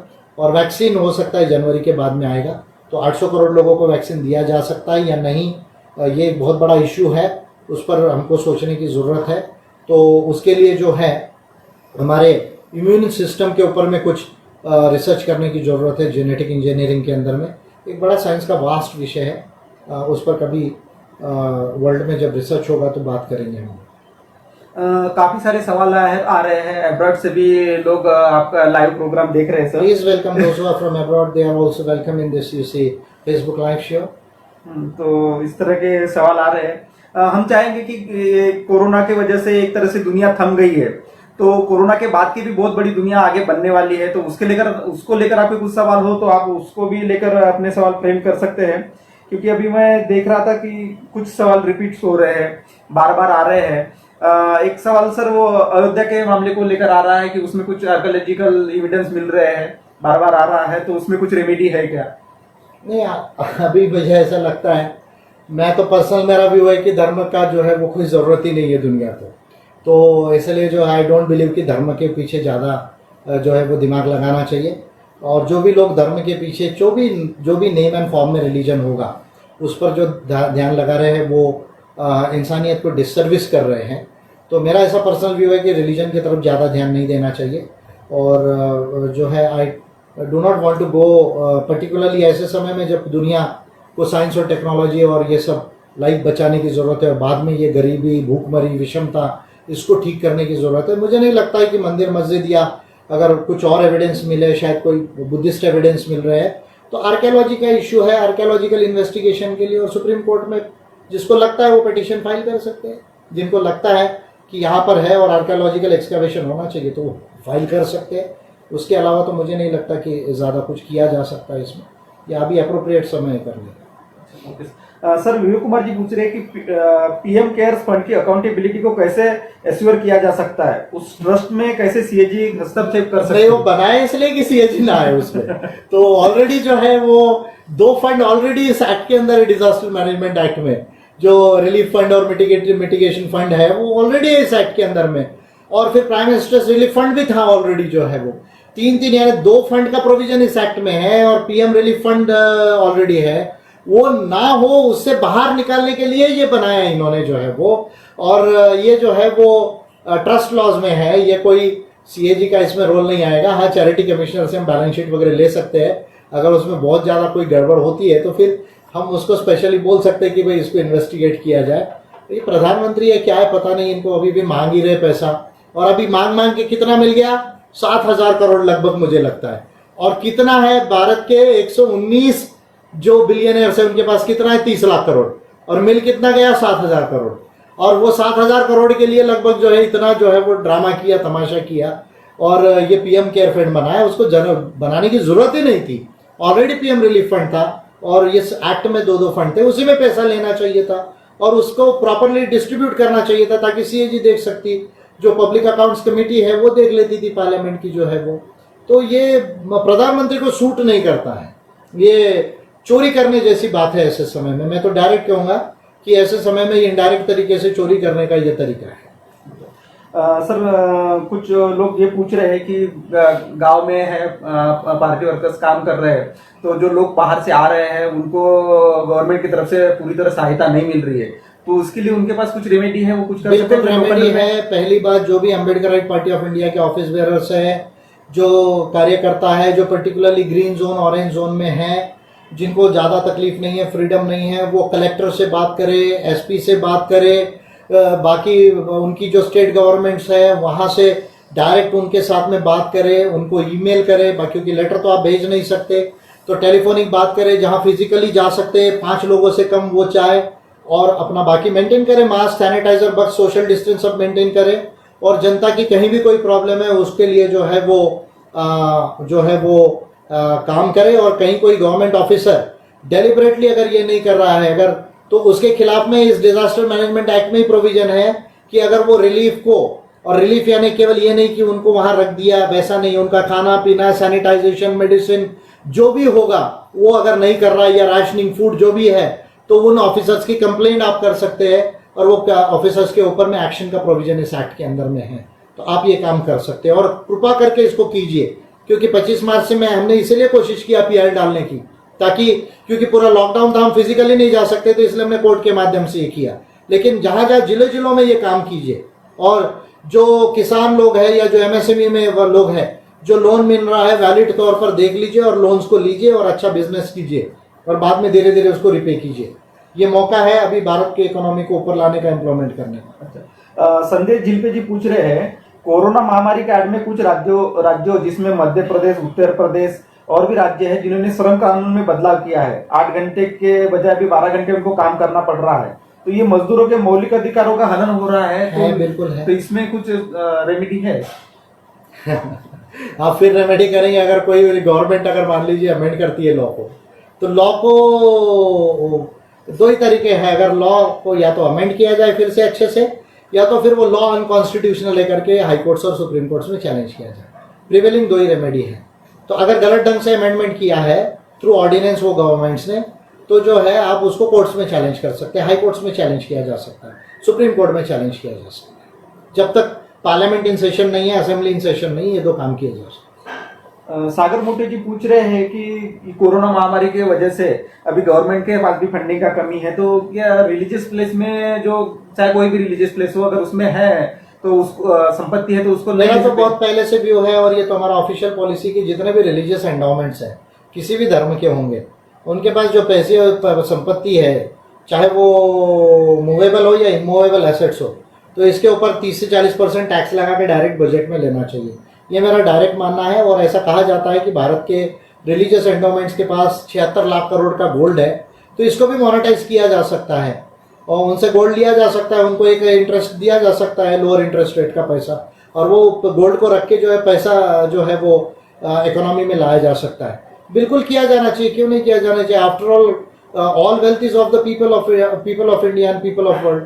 जो भी संपत्ति है दुनिया के अंदर या देश की बात यदि मैं करूँ, वो लोगों की संपत्ति है, तो मुझे ऐसा नहीं लगता कि उसमें कोई बहुत इनजस्टिस है, किया जाना चाहिए। पर इसके लिए कॉन्स्टिट्यूशन में अमेंड लगेगा, फिर मैं वही करा होगा उसके बगैर आप नहीं कर सकते। काफी सवाल सिंपली भाई लॉ नहीं कर सकते आप इसको। सवाल कंटिन्यू आ रहे हैं, कुछ छोड़ रहे हैं हम, जो रिलेवेंट लग रहे हैं हमको वही सवाल ले रहे हैं हम। सर जैसे अभी देखा गया, ये अच्छा सवाल था जो पूछा, आई अप्रिशिएट। आपने ऐसे सवाल जो है मैं अपने तरफ से नहीं बोल सकता था, आपने पूछ लिया, मैं आपको धन्यवाद देता हूँ। सर अभी देखा गया है कि हेल्थ इंडेक्स में जो कंट्रीज आगे है दुनिया में, उन्होंने इस कोरोना महामारी को अच्छे से टैकल किया है। उन्होंने अपना सोशल इकोनॉमिक्स की जो हानि है उसको कम होने दिया है। लेकिन अभी इंडिया में देखे तो 564 केस थे जब लॉकडाउन डिक्लेयर हुआ, और अभी लगभग 1,30,000 के। तो इसमें आप क्या फेल्योर मानते हैं, किसका फेल्योर मानते हैं? देखिए, एक जब हम ह्यूमन डेवलपमेंट की बात करते हैं तो ह्यूमन डेवलपमेंट में education, health, housing, social security and anti discrimination provisions, यानी जैसे आपके यहाँ रिजर्वेशन है या बाकी अफर्मेटिव एक्शन पॉलिसीज है, तो ये बेसिकली ह्यूमन डेवलपमेंट की चीज़ों को माना जाता है कि भाई आपका एजुकेशन कितना है, तो आपकी 100% जनता एजुकेटेड चाहिए, पहला पॉइंट।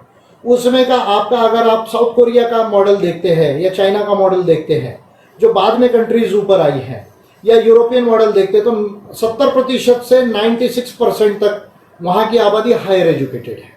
तो पहली बात तो एजुकेशन ने जो रोल प्ले किया है दुनिया के अंदर में, मैं नहीं समझता कि और किसी चीज़ ने वो रोल प्ले किया है, क्योंकि इंसान को मॉडर्न एजुकेशन से ही समझ करने की जरूरत है क्या, तो वो पर्टिकुलरली हायर एजुकेशन आपका जो सिटीजन है समझदार होगा कि उसको क्या करने की जरूरत है। बात हो गई। फिर हेल्थ, पब्लिक हेल्थ के तरह या स्टेट गवर्नमेंट्स की तरफ से जो बेड्स है, जो डॉक्टर्स है, जो नर्सेस है, जो मेडिकल स्टाफ है, या जो आपकी मेडिसिन है, या जो इंस्ट्रूमेंट्स है, या जो मेडिकल साइंसेस में कॉलेजेस है, या मेडिकल इन्वेस्टिगेशन है, या रिसर्च है, और इसके साथ में जैसे मेडिसिन के साथ वैक्सीन और ये तमाम चीज़ों का रिसर्च है, या फिर माइक्रोबायोलॉजी, बायोटेक्नोलॉजी के अंदर, वायरोलॉजी, एपिडेमोलॉजी के अंदर में जो रिसर्चेस है, जेनेटिक साइंसेस में जो रिसर्चेस है, वो कैसी है, उस केयर सिस्टम जो है वो डिसाइड होगा। और ऑफ कोर्स इसमें प्राइवेट सेक्टर की कोई भूमिका हो सकती है, उसको निगेट नहीं करना चाहिए। तीसरा जो है हाउसिंग, यानी आपके घर, अभी आप देखिए घर अभी धारावी जैसी प्लेस में बॉम्बे के अंदर क्यों फैल रहा है, क्योंकि बॉम्बे में जितने स्लम्स है वो हॉटस्पॉट है, जो आपने इंसान को 600 स्क्वायर फीट के अंदर, 350 स्क्वायर फीट के अंदर 10-10, 12-12 इंसान को रहने के लिए मजबूर कर दिया, आपके पास हाउसिंग ही नहीं दिया उनको। तो मैं समझता हूं उसकी वजह से भी आपका जो लिविंग स्टैंडर्ड है, जो आपका हेल्थ है, वो अफेक्ट होता है। और कम्युनिकेबल डिसीज में अभी भी भारत में 2,30,000 केसेस होती है हर महीने में। इतने लोग भारत में जो कम्युनिकेबल डिसीजेस है, टाइफॉइड है, ट्यूबरक्यूलोसिस है, मीसल्स है, कॉलेरा है, इससे डेथ होती है। अभी तो कोरोना से उतना एक महीने में डेथ भी नहीं हुई है। तो इसका मतलब कि हमारा पब्लिक हेल्थ केयर सिस्टम अच्छा नहीं है। भारत में हर 3-4 लोगों में एक व्यक्ति को जो है अपनी पूरी डेब्ट्स को, अपनी एसेट्स को बेचकर अपने मेडिकल बिल को चुकाना पड़ता है, ये कंडीशन है। यानी हमारा हेल्थ इंश्योरेंस सिस्टम भी जो है वो अभी तक हमने ठीक से डेवलप नहीं किया गया है। चीप मेडिकल जो हमको असिस्टेंस मिलना चाहिए, केयर मिलना चाहिए या ट्रीटमेंट मिलना चाहिए, वो हमने ध्यान नहीं दिया। उसके बाद सोशल सिक्योरिटी, यानी प्रोविडेंट फंड, पेंशन, या जैसे अभी हो गया, अभी अनएम्प्लॉयमेंट इंश्योरेंस जो है आना चाहिए, अनएम्प्लॉयमेंट सपोर्ट दिया जाना चाहिए। ये चीजें जो है हमारे देश में इसमें कमी है। तो फिर education, health, housing and social security and anti discrimination law, यानी रिजर्वेशन जो है उसको एक्सपांड करने की जरूरत है, में अफर्मेटिव एक्शन लाने की जरूरत है। ये अगर 5 पॉलिसीज अगर हो तो आपका ओवरऑल ह्यूमन डेवलपमेंट अच्छा होगा। जिस कंट्री का ह्यूमन डेवलपमेंट अच्छा होगा वो कंट्री जो है इफेक्टिव वे में किसी भी चैलेंज को टैकल कर सकती है। केवल एपिडेमिक या पैंडेमिक को ही नहीं, किसी और चैलेंज को भी वो अच्छे से जो है वो टैकल कर सकती है। और इसलिए हम देख रहे हैं साउथ कोरिया जैसा देश जो है एशिया में है, चाइना खुद है जहां से ये इमर्ज हुआ, उन्होंने ज़्यादा अच्छे से इसको टैकल कर लिया। ताइवान जैसी जो छोटी कंट्री है, थाईलैंड है, ये जो है अच्छे से टैकल कर रही है। और यूरोप की कंट्रीज में भी इतना फैटिलिटी आने के बाद भी वो इसको अच्छा टैकल कर ले रही है। तो मैं समझता हूँ कि ह्यूमन डेवलपमेंट इंपॉर्टेंट है, और ह्यूमन स्किल्स यानी टैलेंट कितना है आपके पास में, हायर एजुकेशन एंड टैलेंट कितना है और स्किल्स कितना है, उसके ऊपर डिपेंड करता है कि आप कितना R&D कर सकते हैं, रिसर्च एंड डेवलपमेंट कर सकते हैं। तो ये जब जिस भी देश में होगा वो बाकी आपदा को अच्छे से जो है वो टैकल कर सकते हैं। जिन देशों में ये नहीं होगा वो देश जो है वो इसको टैकल नहीं कर सकते। यही कारण है कि भारत अभी कल परसों में पहले 10 नंबर में आ जाएगा वर्ल्ड में, और आगे मेरा अनुमान है कि जितना ऊपर जाएगा वो तो समय बताएगा। तो इसलिए भारत सरकार को अपने आंकड़ों का बहुत हेरफेर नहीं करना चाहिए और चुपचाप जो है उसको एक्सेप्ट करते हुए, काम करते हुए इसको खत्म करने पर सोचना चाहिए साइंटिफिकली। ओके, ये जो 20 लाख करोड़ का पैकेज है उसके ऊपर सवाल आए हैं, तो मेरे ख्याल से उसके ऊपर सर ने ऑलरेडी उसका विश्लेषण कर चुके हैं। आप हमारे यूट्यूब चैनल इनलाइटेड इंडिया में जाके उसका पूरा वीडियो दे सकते हैं, या फिर हमारे फेसबुक पेज पे भी आप अगर जाएंगे तो 8-10 पोस्ट के नीचे वो आपको पूरा का पूरा वीडियो मिलेगा। ट्विटर में छोटे ट्वीट्स डाले हैं इसके ऊपर में उसका तो आप उसमें देख सकते हैं, उसमें हम रिपीटेशन में नहीं जाएंगे। सर इसमें एक और बात हमने देखी है, साइंस एंड टेक्नोलॉजी में जो कंट्री या जिस कंट्री के लीडर थोड़ी ज्यादा समझ रखते हैं, उन्होंने इस महामारी को अपने अच्छे से संभाल के रखा है। तो लेकिन वो भारत में हम नहीं देख पा रहे। तो अभी आप दुनिया को किस तरह के नए लीडरशिप के बारे में सजेस्ट कर सकते हैं, या कैसी लीडरशिप होना चाहिए? अभी जो दुनिया में लीडरशिप है, चाहे जो भी लेवल की हो, उनको जब तक साइंस एंड नॉलेज का अंडरस्टैंडिंग नहीं होगा, यानी साइंस टेक्नोलॉजी का और जो वर्ल्ड के जो वेरियस नॉलेजेस है, चाहे वो इकोनॉमिक्स का नॉलेज हो, चाहे पॉलिटिकल साइंस का नॉलेज हो, चाहे वो इंटरनेशनल रिलेशंस का नॉलेज हो, जियोपॉलिटिक्स का नॉलेज हो, चाहे फिर वो ह्यूमन राइट्स का, कॉन्स्टिट्यूशन का, इंटरनेशनल लॉ का, जो वेरियस इंटरनेशनल लॉ उसका नॉलेज हो, या देश के अंदर में फिर जो डोमेस्टिक इश्यूज है उनका नॉलेज हो, जब तक ये नहीं होगा, यानी साइंस एंड नॉलेज यानी ज्ञान विज्ञान जिस नेतृत्व में नहीं होगा और मानवता नहीं होगी, तो वो लीडरशिप जो है वो किसी न किसी क्रूशियल स्टेप पर आकर उससे मिस्टेक ज़्यादा होने की संभावना है। और यही कारण है कि डोनाल्ड ट्रंप जो दुनिया का सबसे लीडिंग कंट्री है, जिस कंट्री में ऐसी कोई बात नहीं है कि जो उनको समझ नहीं है, लेकिन उसके लीडर ने इसके साथ जो किया, उसको इसकी समझ कम है, और उसमें अपनी डोमेस्टिक इलेक्शन ईयर में वो ये तमाम जो है नमस्ते ट्रंप करने अहमदाबाद आकर ये काम करते रहे, तो हम देख रहे हैं कि उसको भुगतना पड़ा। अमेरिका को वो जो है फैटेलिटी रेशो ज़्यादा है। वही हम देख रहे हैं नरेंद्र मोदी, जो काम 1 या 2 फरवरी से उन्हें करना चाहिए था as a chairperson of national disaster management authority, वो ना करते हुए वो भी ये कामों में लगे रहे, तो हम देखें कि इंडिया को इस स्टेज में हमको भुगतना पड़ रहा है। तो जब तक साइंस एंड नॉलेज ये लीडरशिप में डेवलपमेंट नहीं होगा और ह्यूमैनिटी, तब तक के जो है हमारा आगे का जो न्यू वर्ल्ड बनाने की जो संकल्पना है, नए तरह की जो चैलेंजेस एंड प्रॉब्लम्स है, उसको टैकल करना मुश्किल जाएगा। केवल डेमोक्रेसी से, केवल कॉन्स्टिट्यूशन से ये होने वाली चीज नहीं है। इसके लिए मल्टीपल सॉल्यूशंस की जरूरत पड़ेगी और साइंटिफिक लॉस की समझ की जरूरत पड़ेगी। सर कुछ सवाल आ ही रहे हमारे पास में, अगर उसमें से कुछ हमें रिलेवेंट सवाल लगते हैं तो हम जरूर पूछेंगे। आप अपने सवाल दर्शकों से मैं विनती करना चाहूँगा कि अपने सवाल आप कंटिन्यू पूछते रहिए, टाइप करते रहिए कमेंट्स में।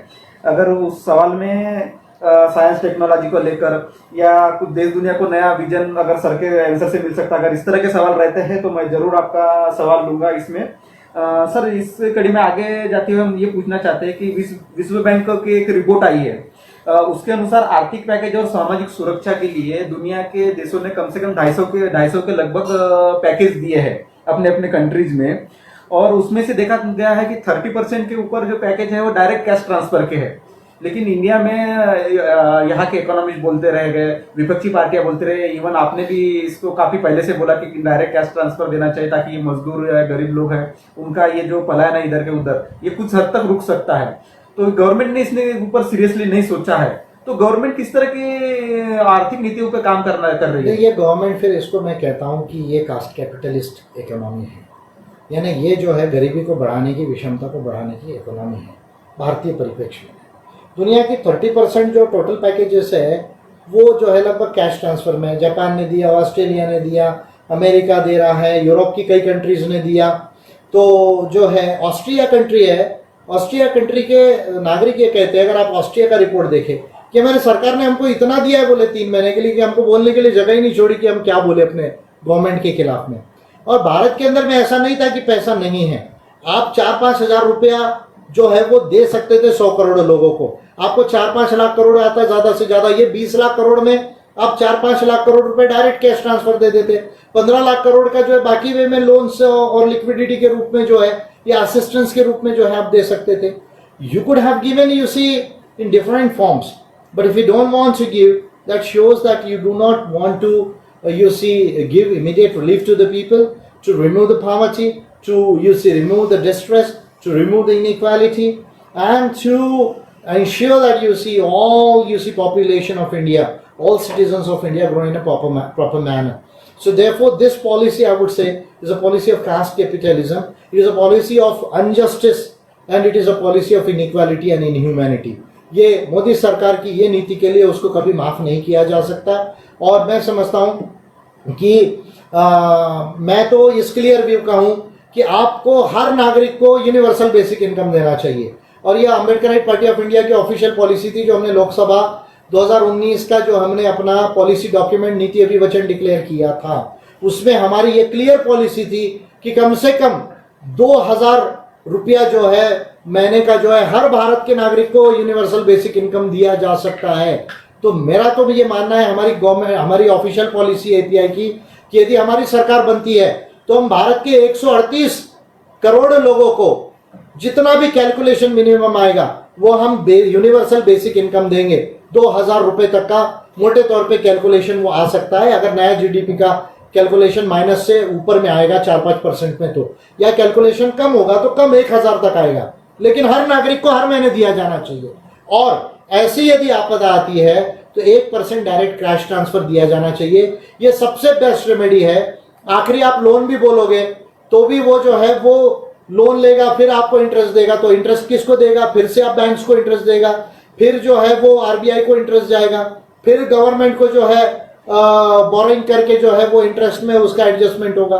तो मैं ये समझता हूं कि डायरेक्ट कैश ट्रांसफर 1% तक देना ये बहुत अच्छी नीति है। और ये केवल एक मानवतावादी नीति नहीं, ये इकोनॉमिक्स के पॉइंट ऑफ व्यू से भी करेक्ट नीति है, क्योंकि ये एग्रीगेट डिमांड को इमीडिएट पुश करती है। और एग्रीगेट डिमांड अगर पुश हुआ तो सप्लाई ऑलरेडी जो है वो पुश होता है, और उससे एम्प्लॉयमेंट आता है, तो फिर रेवेन्यू आता है गवर्नमेंट।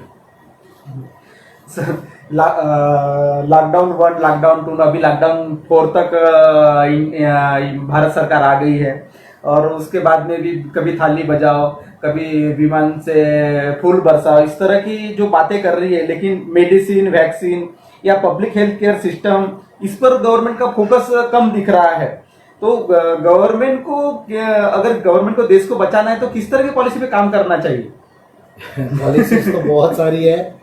आप कहेंगे तो पूरी भारत के ऑर्डर को, सिस्टम को चेंज करने की जरूरत है। तो मैं ये कहूँगा, मैंने उस दिन भी कहा था कि अगर मैं आत्मनिर्भर भारत की बात करता तो मेरे 5 पिलर्स होते थे।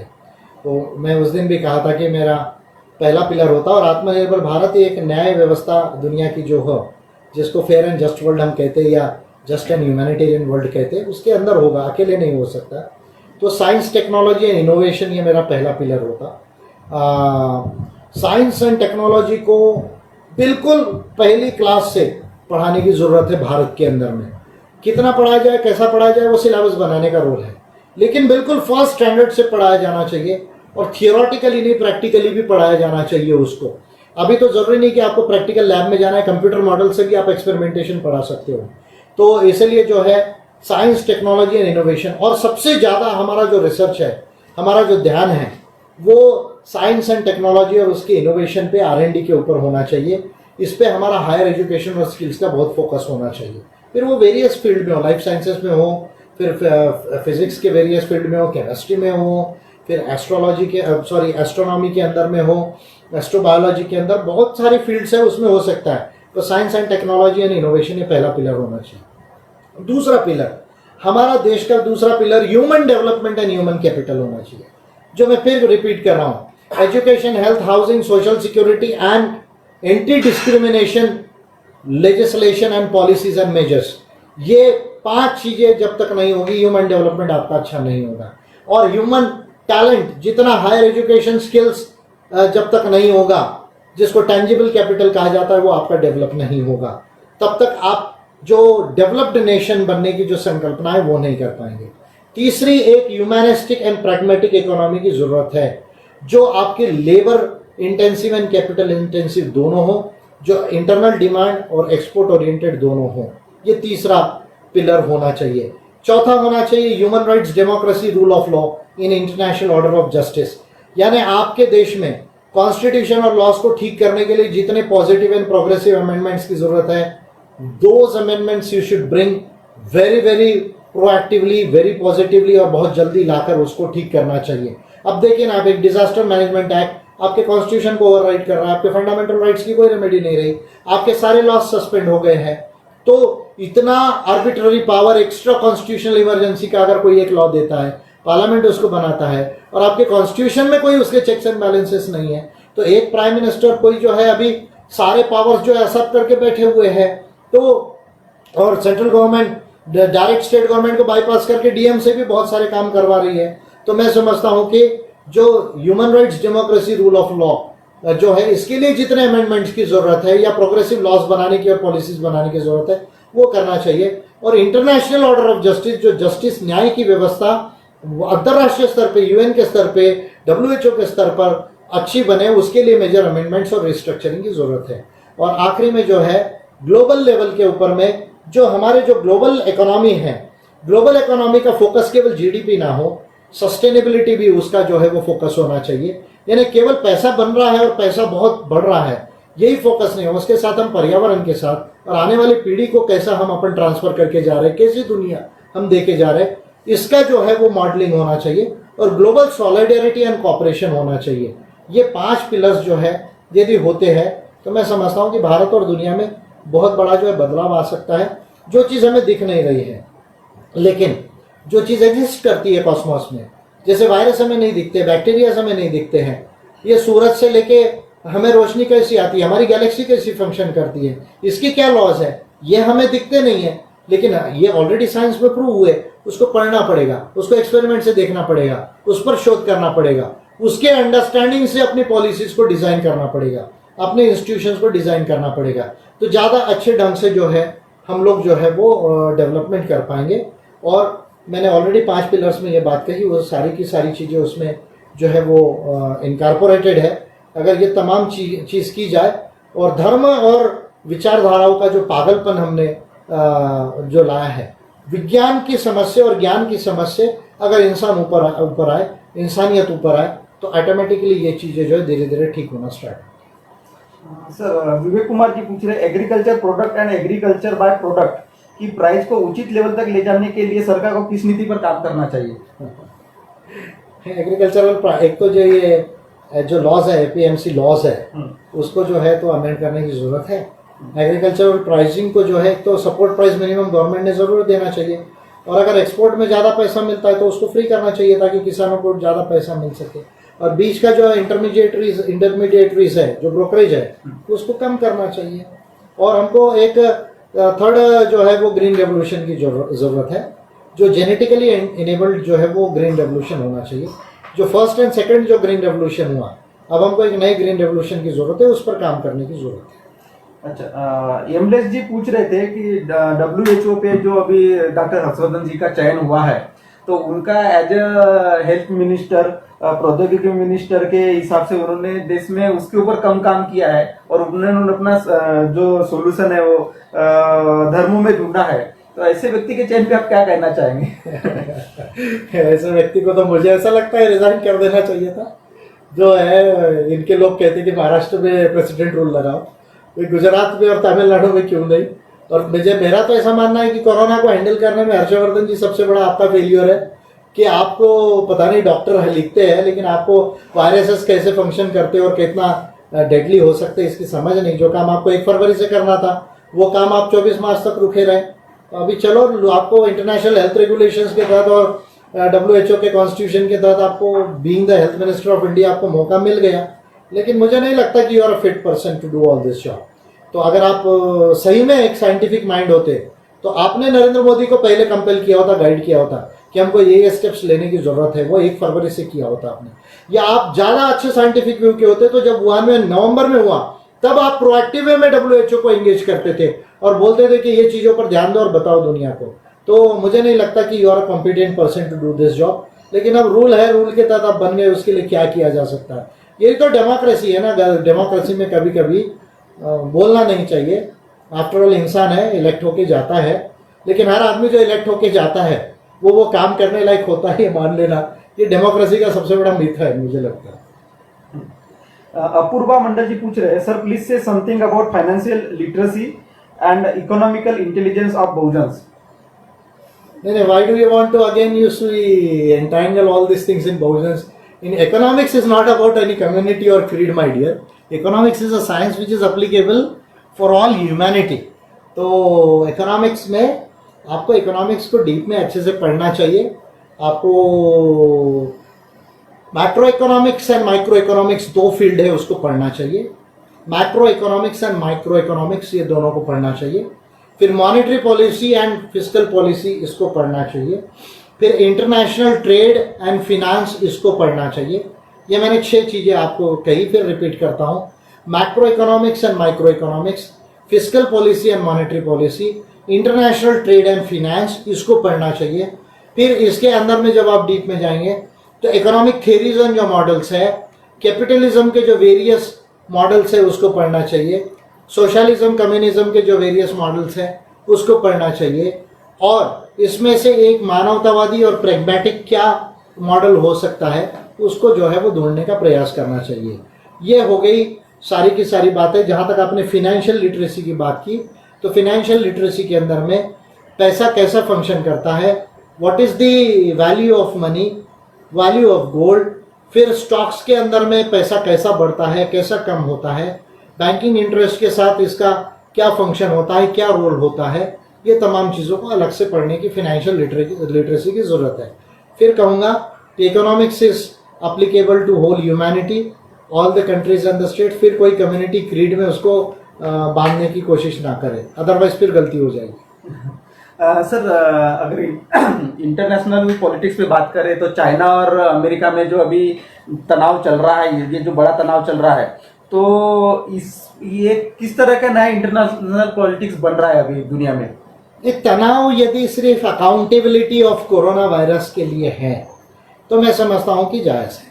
वहाँ तक तो ये जायज़ होना चाहिए कि भाई कोई भी कंट्री हो, चाहे स्टेट हो या नॉन स्टेट एक्टर हो, अगर ये वायरसेस के ओरिजिन और स्प्रेड के लिए अगर वो डिलिबरेटली उनका रोल है और रिस्पॉन्सिबल है तो इसका फेयर इन्वेस्टिगेशन हो, उसकी कोई अकाउंटेबिलिटी फिक्स हो, उसका रिपेरेशन हो, यानी वो पैसा रिकवर किया जाए एक फेयर माध्यम से और वो दुनिया में डिस्ट्रीब्यूट किया जाए प्रॉपर ढंग से, और जो जनता अफेक्ट हुई है पूरी वहाँ तक उन तक पहुँचे, केवल सरकारों तक नहीं।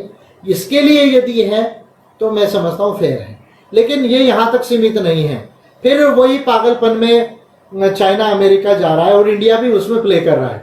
ये कि सुपर पावर कौन होगा, ग्लोबल पावर कौन होगा। तो चाइना और अमेरिका में कंपटीशन है। तो अमेरिका का 21 ट्रिलियन डॉलर समथिंग जो है, अभी 22 ट्रिलियन डॉलर्स का जीडीपी टच हो गया था। चाइना का जो है 13 पॉइंट समथिंग 14 को टच हो रहा था। अब चाइना ये चाहता है कि भाई जीडीपी में अमेरिका से आगे निकल जाए और फिर मिलिट्री पावर में जो है वो अमेरिका से सुपरसीड करे। अमेरिका ये चाहता है कि किसी भी तरह से मेरी जो सुप्रीमेसी है वो कम नहीं होना चाहिए। तो ये दोनों के बीच का जियोपॉलिटिक्स है और मैं समझता हूँ इंडिया इसमें सोचता है कि भाई हम किसकी पार्टनरशिप कर ले, तो हम अमेरिका की पार्टनरशिप कर ले, क्योंकि पड़ोस में चाइना हमको थ्रेट है, पाकिस्तान हमको थ्रेट है। देखिए ये इंसान की फैलेसी है, ये इंसान का जो है वो डम्बिटनेस है, ये क्रेडुलसनेस है इंसान का कि जो है हम अमेरिका चाइना आपस में दुश्मन मान रहे हैं, इंडिया पाकिस्तान, इंडिया चाइना हम दुश्मन मान रहे हैं। अरे इंसान इंसान का दुश्मन नहीं है, आपका वायरस अभी फिलहाल में सबसे बड़ा दुश्मन है इंसान को बचाने के लिए, तो उस पर फोकस करना चाहिए।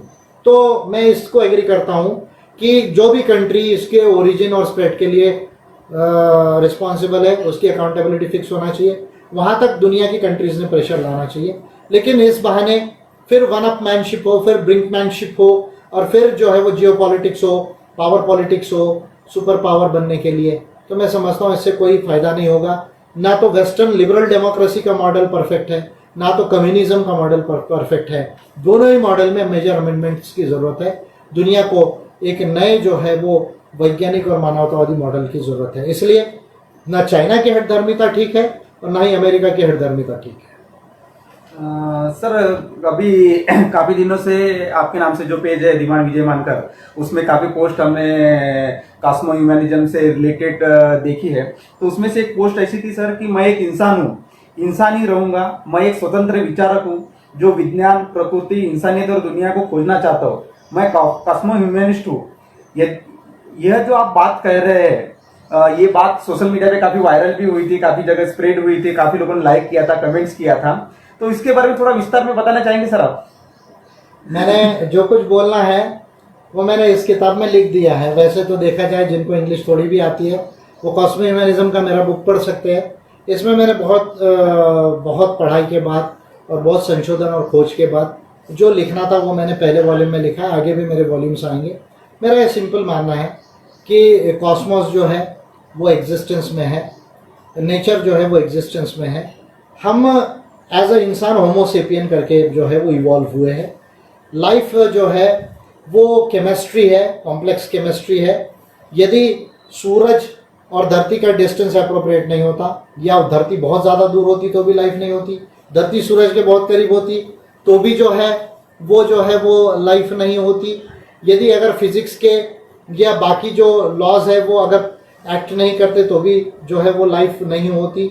अगर ये जितना कार्बन, हाइड्रोजन, ऑक्सीजन, फास्फोरस या जितने भी मिनरल्स है वो ये एस्ट्रॉइड्स में नहीं होते, कॉमेट्स में नहीं होते, प्लैनेट्स में यदि नहीं होते, तो मैं समझता हूँ कि आपका केमिस्ट्री ऑफ लाइफ जो है वो ओरिजिनेट नहीं होता था। तो I am very clear about this कि प्रकृति में, कॉस्मोस में, इस धरती पर हम एज ए होमोसेपियन जो है वो इवॉल्व हुए हैं और हम नेचर हैं, हम नेचर का पार्ट है। और मैं समझता हूँ कि ये सबसे महत्वपूर्ण है कि हम इंसान हैं और हमें इंसान रहना चाहिए। हम जब पैदा होते हैं, जब भी हम इस दुनिया में आते हैं, तो हम एज अ होमोसेपियन आते हैं। हमको प्रकृति ने पैदा किया एज अ इंसान करके, कोई XYZ धर्म का व्यक्ति करके जो है वो पैदा नहीं किया। ये उसका पहला पार्ट है। दूसरा, मैं एक फ्री थिंकर हूँ, मैं किसी को आइडियल नहीं मानता हूँ। दुनिया में जितना अच्छा थॉट है, जो अच्छे रिसर्च हुए, उसमें क्या अच्छी बातें हैं, उसमें शॉर्टकमिंग्स क्या है और उसमें आगे का क्या संशोधन होना चाहिए, इस अप्रोच को जो है वो मैं मानता हूँ। इस लिहाज से मैं एक ओरिजिनल थिंकर हूँ, एक फ्री थिंकर हूँ, एक साइंटिफिक थिंकर हूँ। और कॉस्मोस में, नेचर में और दुनिया के अंदर जो नॉलेज है या दुनिया के अंदर जो सिस्टम है, उसमें क्या रिसर्च होना चाहिए, क्या इवोल्यूशन होना चाहिए, क्या प्रोग्रेस होना चाहिए, ये मेरा ओरिजिनल कंसर्न है। उस लिहाज से मैं किसी इडियोलॉजी को नहीं मानता, मैं किसी फिलॉसफी को नहीं मानता, मैं किसी रिलीजन को नहीं मानता, नाम लेने की ज़रूरत नहीं है। मैं सिर्फ जो है वो साइंस, नेचर एंड ह्यूमैनिटी को जो है वो कंसिडर करता हूँ, क्योंकि यही एग्जिस्टेंस का जो है वो सत्य है। ये दूसरा पार्ट है। और कॉस्मो ह्यूमैनिस्ट, क्योंकि कॉस्मो ह्यूमैनिज्म यानी many laws and multiple solutions of the cosmos, nature and world, यानी जो कॉस्मोस है, सृष्टि है, प्रकृति है और हमारी दुनिया है, इसके जो कई लॉज हैं और इसमें से जो कई सॉल्यूशंस है, ये कॉस्मो ह्यूमैनिज्म का बेसिस है। कॉस्मो ह्यूमैनिज्म का सबसे इंपॉर्टेंट फीचर है science and knowledge, science and solutions, यानी ज्ञान, विज्ञान और समाधान। ये कॉस्मो ह्यूमैनिज्म का बड़ा इसेंशियल एस्पेक्ट है। और तीसरा, अगर सिंपल कहो तो science, truth, humanity and all others, यानी विज्ञान, सत्य, मानवता और बाकी जितनी जीव सृष्टि है, जो लाइफ है, एनिमेट एंड इनएनिमेट वर्ल्ड है, वो कॉस्मो ह्यूमैनिज्म का पार्ट है। ये मेरा रिसर्च है, ये मेरा इन्वेंशन है और मैं इसका जो है वो प्रोपाउंडर हूँ और इसीलिए मैंने अपने आप को कॉस्मो ह्यूमैनिस्ट बोला है। वो पोस्ट का ये सिंपल मीनिंग था। जिसको थोड़ा डिटेल में पढ़ना है वो अमेज़ॉन से ये उस बुक को खरीद कर जो है वो पढ़ सकते हैं। इसमें मैंने लिखा है जो भी लिखना है और आगे भी मैं लिखते रहूँगा। अभी मैंने ट्रेनिंग के डॉक्यूमेंट्स डेवलप किए कॉस्मो ह्यूमैनिज्म के, तो जब उचित समय आएगा, जब कोरोना से हम थोड़ा फ्री हो जाएंगे, तो कॉस्मो ह्यूमैनिज्म का ट्रेनिंग भी जो है मैं दूंगा। उसमें मैंने अपने कॉस्मो ह्यूमैनिज्म के शोध से कई मॉडल्स जो है डेवलप किए हैं दुनिया के लिए, वो मैं पढ़ाऊंगा लोगों को। सर, ऐसा है कि 70,000 सालों में इंसान यहाँ तक आया है, तो उसमें आप कहते हैं कि प्रमुखता औद्योगिक और विज्ञान का सबसे बड़ा मेजर रोल रहा है। लेकिन इस बात को कहते कहते फिर ये जो दूसरा एंगल है कि लोग कहते हैं कि धर्म और उसके संस्थापकों ने इसको बनाने में उसका बड़ा मेजर रोल है। तो फ्यूचर में कौन आउटडेटेड हो जाएगा और कौन आगे जाएगा, इसमें आप कैसे देखते हैं? जिसने साइंस को पढ़ा है वो रिलीजन का एग्जिस्टेंस ही नहीं है कॉस्मोस और नेचर, और रिलीजन सिर्फ ह्यूमन माइंड की आइडिया है। और यदि कोई भी रिलीजन हो, मैं नाम लेते हुए कहूँगा, लेकिन मैं कॉन्फिडेंस से कहता हूँ कि साइंटिफिक लॉज पे अगर रिलीजन्स को देखा जाए तो वो 90% फैलिशियस है, यानी आपको जो है उसमें कहीं भी कोई सत्यता नहीं मिलेगी। अरे धर्मों को तो अपनी कंट्री की ज्योग्राफी की बाउंड्री नहीं मालूम थी, इनको कॉस्मोस का कहाँ से डिटेल मालूम हो गया, इनको एटम का डिस्क्रिप्शन नहीं मालूम था, स्पीड ऑफ लाइट का जो है वो उनको कैलकुलेशन नहीं मालूम था, उसकी प्रॉपर्टीज नहीं मालूम थी, बिग बैंग का कैसा फिनोमिना ये नहीं मालूम था, लॉज ऑफ थर्मोडायनेमिक्स नहीं मालूम थे, रिलेटिविटी नहीं मालूम थी, इनको साइंस स्पेस टाइम का जो है वो थ्योरीज नहीं मालूम थी, उसके फंक्शंस नहीं मालूम थे। तो मैं समझता हूँ कि अगर साइंस को इतनी रिलीजन को इतनी मालूम होती तो आज कोई भी धर्म का आदमी एक मेडिसिन और वैक्सीन नहीं बना सकता कोरोना का। मैं सिंपल बात बोलना चाहता हूँ कि अगर रिलीजन को इतनी चीज मालूम है तो एक वैक्सीन और मेडिसिन बनाकर दिखा दे तो जो है हम मान जाएंगे कि रिलीजन को कुछ भी आता है। तो रिलीजन के जितने फाउंडर्स हैं या रिलीजन के जितने थियरीज है, बिना नाम लिए मैं कहूँगा, दो तरह के रिलीजन है, एक गॉड के नाम में रिलीजन है, एक मैन के नाम में रिलीजन है। दोनों तरह के रिलीजन्स को जब हम इवैल्यूएट करते हैं तो उसमें साइंस दूर दूर तक हमें नजर नहीं आता। मेरा क्लियर मानना है कि इंसान को धर्म की जरूरत नहीं, इंसान को विज्ञान की जरूरत है। धर्म उसका व्यक्तिगत चॉइस हो सकता है, उसको रखना नहीं रखना उस पर मैं कुछ नहीं कह रहा हूँ, वो उसका इंडिविजुअल फ्रीडम है। लेकिन मेरे लिहाज से कि इंसानियत को जो है वो विज्ञान की जरूरत है, दुनिया को विज्ञान की जरूरत है। और विज्ञान से और ज्ञान से और विज्ञान और समाधान से ही मानवता का उद्धार होगा, दुनिया का उद्धार होगा, धर्म से नहीं होगा, चाहे वो कोई भी नाम का हो, कोई भी फॉर्म का। सर एमएलए वंजारी जी पूछ रहे हैं कि सर पार्टी ऑर्गेनाइजेशन पे भी विचार रखें, क्योंकि लाखों लोग जो है देश में आपको as a political leader ideal मानते हैं, तो उसको लेकर आप अपने विचार रखें। आपका जो भी आप कर रहे हैं या फिर आप सोशल मीडिया पे कर रहे, फेसबुक है, व्हाट्सएप है, यूट्यूब है, इस पर आप अपने विचार रखें। तो पार्टी ऑर्गेनाइजेशन तो पूरे देश में कम से कम 20-22 स्टेट्स में हमारा है। उसको हमको अभी हमने ABC ऐसे 3 पार्लियामेंट्स को क्लासीफाई किया। A यानी वो पार्लियामेंट जिसको हम जीतना चाहते हैं, B यानी वो पार्लियामेंट जिसको हम सीरियसली लड़के जीतने की संभावना है, जीत भी सकते हैं या नहीं भी। C यानी सिर्फ हम अपने डेटा स्टेटिस्टिक्स के लिए उसको लड़ेंगे। तो A के अंदर में जो सेक्टर और बूथ तक के जो फॉर्मूला दिया है उस पर हमको ज़्यादा काम करना चाहिए। जिन लोगों को इलेक्शन लड़ना है लोकसभा का क्लियर होना चाहिए, लीडरशिप पोजीशन लेना चाहिए, अपनी पार्लियामेंट को तैयार करना चाहिए बूथ सेक्टर तक। जो विधानसभा लड़ना चाहिए क्लियर पोजीशन है, बूथ सेक्टर तक तैयार करना चाहिए। अपना थोड़ा पैसा सेव करना चाहिए, थोड़ा कलेक्शन करके लड़ने की तैयारी करना चाहिए। ये हो गया ABC का क्लासिफिकेशन, जो पॉलिटिकल ऑर्गेनाइजेशन जो API का जो है वो, और इलेक्शन ऑर्गेनाइजेशन जिसको हम कहते हैं। ऑर्गेनाइजेशनल इसमें नेशनल कमेटी से लेकर जो है स्टेट कमेटी से लेकर जो जिला कमेटी तक है और गांव कमेटी तक जो है वो बिल्डअप करने की ज़रूरत है। सिर्फ मानवता के आधार पर जो है हमको ध्यान देना है। जो भारत के नागरिक हैं उनको हम जो है इसमें चीज़ों को समझाकर जो API जो सबसे इम्पोर्टेंट कॉस्मो ह्यूमनिज्म पर बेस्ड है, और कॉस्मो ह्यूमनिज्म में ये सभी चीज़ें हैं, लेकिन फिर भी बोलने के लिए कॉन्स्टिट्यूशन है, ह्यूमन राइट्स है और अम्बेडकरिज्म की कुछ बातें हैं, उसको लेकर जो है एक्सप्लेन करना चाहिए। और उसको एक्सप्लेन करके पार्टी ऑर्गेनाइजेशन को अच्छे से बिल्डअप करना चाहिए। ऑर्गेनाइजेशनल पार्ट हो या इलेक्शन का पार्ट हो, तो दोनों को करना चाहिए और जनता के लिए जो है वो काम करना चाहिए। जैसे जैसे कोरोना से फ्री होंगे तब वो ज़्यादा अच्छा फिजिकल लेवल पे करें, तब तक जो है जितना लोगों में जा सकते हैं, जितना इलेक्ट्रॉनिकली कर सकते हैं। लेकिन फिर बोल रहा हूँ, मास्क को नहीं भूलना है, सैनिटाइजर को नहीं भूलना है, हैंड वॉशिंग सैनिटाइजेशन को नहीं भूलना है, 2 मीटर 6.5 फीट की 6.5 गज की दूरी को नहीं भूलना है, और अपने आप को हेल्दी रखना है कुछ ना कुछ एक्सरसाइजेस करके। ये करते हुए और अच्छी नींद लेना है और ठीक ठाक खाना खाना है। ये करते हुए जो है आप अपने फील्ड को कवर कर सकते हैं। और जैसे देश में ये फ्रीडम आएगा ट्रेनों का और रोड्स का, तो मैं भी आप लोगों के बीच में आऊँगा। उम्मीद करते हैं कि जल्द से जल्द ही आएगा, लेकिन मैं जानता हूँ कि थोड़ा लंबा समय लगेगा, क्योंकि अभी कोरोना भारत में ऊपर आ रहा है। तो मुझे ऐसा लगता है कि बारिश के बाद ही एग्जैक्ट पता चलेगा। आज बोलना मेरे लिहाज पे ठीक नहीं है, पर मुझे मालूम है कि 4-6 महीना और इंडिया इसमें से फ्री नहीं होगा, ठंड तक, पूरा ठंड जाने तक। ये मुझे साइंटिफिक इसका अंडरस्टैंडिंग है, लेकिन आज मैं इस पर ज़्यादा नहीं बोलना चाहूँगा। लेकिन जब भी फ्रीडम ऑफ मूवमेंट आएगा रोड और रेल्स का, तो मैं आप लोगों के बीच में हूँगा। सर एक तरह से कोरोना ने दुनिया को एक जगह रुका दिया है, तो इससे अभी आने वाले भविष्य में मानवता और दुनिया का समाधान कौन से रास्ते से निकलेगा? आप क्या समझते हैं, बता सकते हैं? मेरा तो क्लियर मानना है कि कॉस्मो ह्यूमनिज्म से होगा।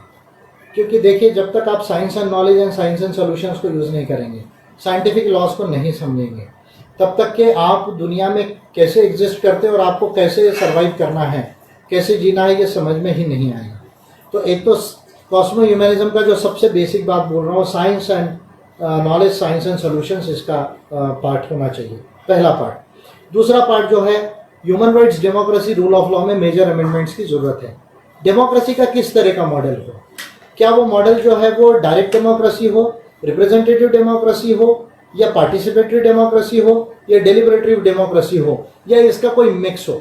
इलेक्टोरल सिस्टम कैसा होना चाहिए, क्या मिक्स सिस्टम होना चाहिए, पीआर सिस्टम होना चाहिए, कि एफपीटीपी जो भारत में जो सबसे रिस्पॉन्सिबल एफपीटीपी जो है उस तरह के गलत व्यवस्थाओं को, इलेक्टोरल सिस्टम को या ईवीएम जैसी जो चीज़ें हैं उनको कैसे ठीक किया जाना चाहिए। फिर हमारे 3 ऑर्गन्स ऑफ द स्टेट है। अगर हम नेशन स्टेट्स में ऑर्डर है तो नेशन स्टेट्स में judiciary, legislature, executive and judiciary के अकाउंटेबिलिटी के प्रोविजंस होने चाहिए। ओम्बुड्समैन जैसे नए ऑर्गन्स को डेवलप करने की ज़रूरत है।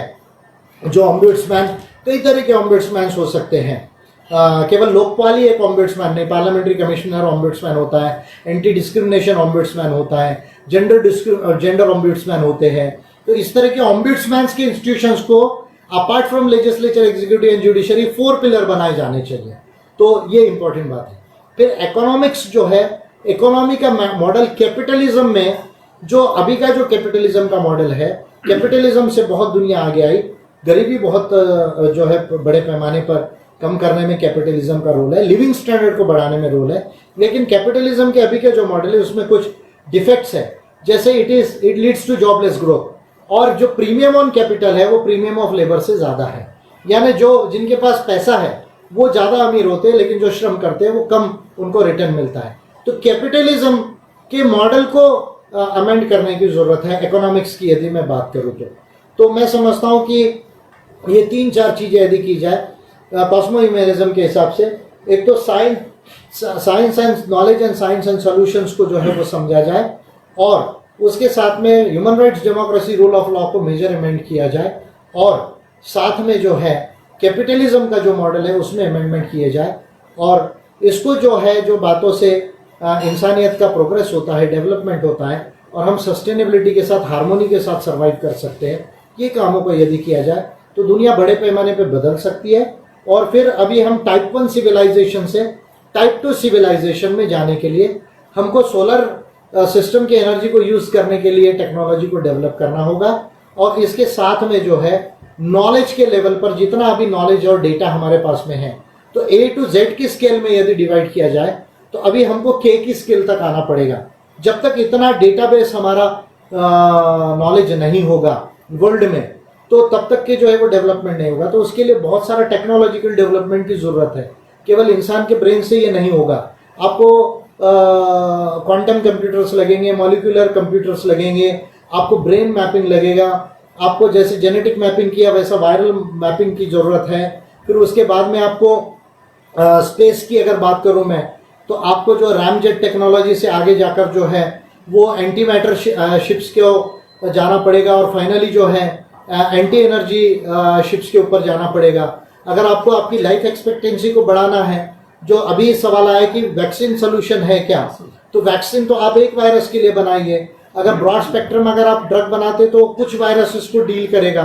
तो आपकी इम्यूनिटी जो है उसको अच्छा करना है, या आपका जो जेनेटिकल सिस्टम है उसको समझकर जो है, आपका बायोलॉजिकल सिस्टम को समझकर आपको जो नेचुरल थेरेपीज है वो भी ठीक है कुछ लेवल तक, लेकिन उसके आगे क्योंकि उसकी भी लिमिटेशंस है, तो नैनो बूट्स जो है, नैनो बूट्स यानी जो नैनो छोटे लेवल के जो रॉबोट्स है वो जाकर ये चीज़ को मॉनिटर करे और वो जल्दी से अंदर ठीक करे, ताकि आपकी लाइफ एक्सपेक्टेंसी, हेल्थ अच्छा हो सके।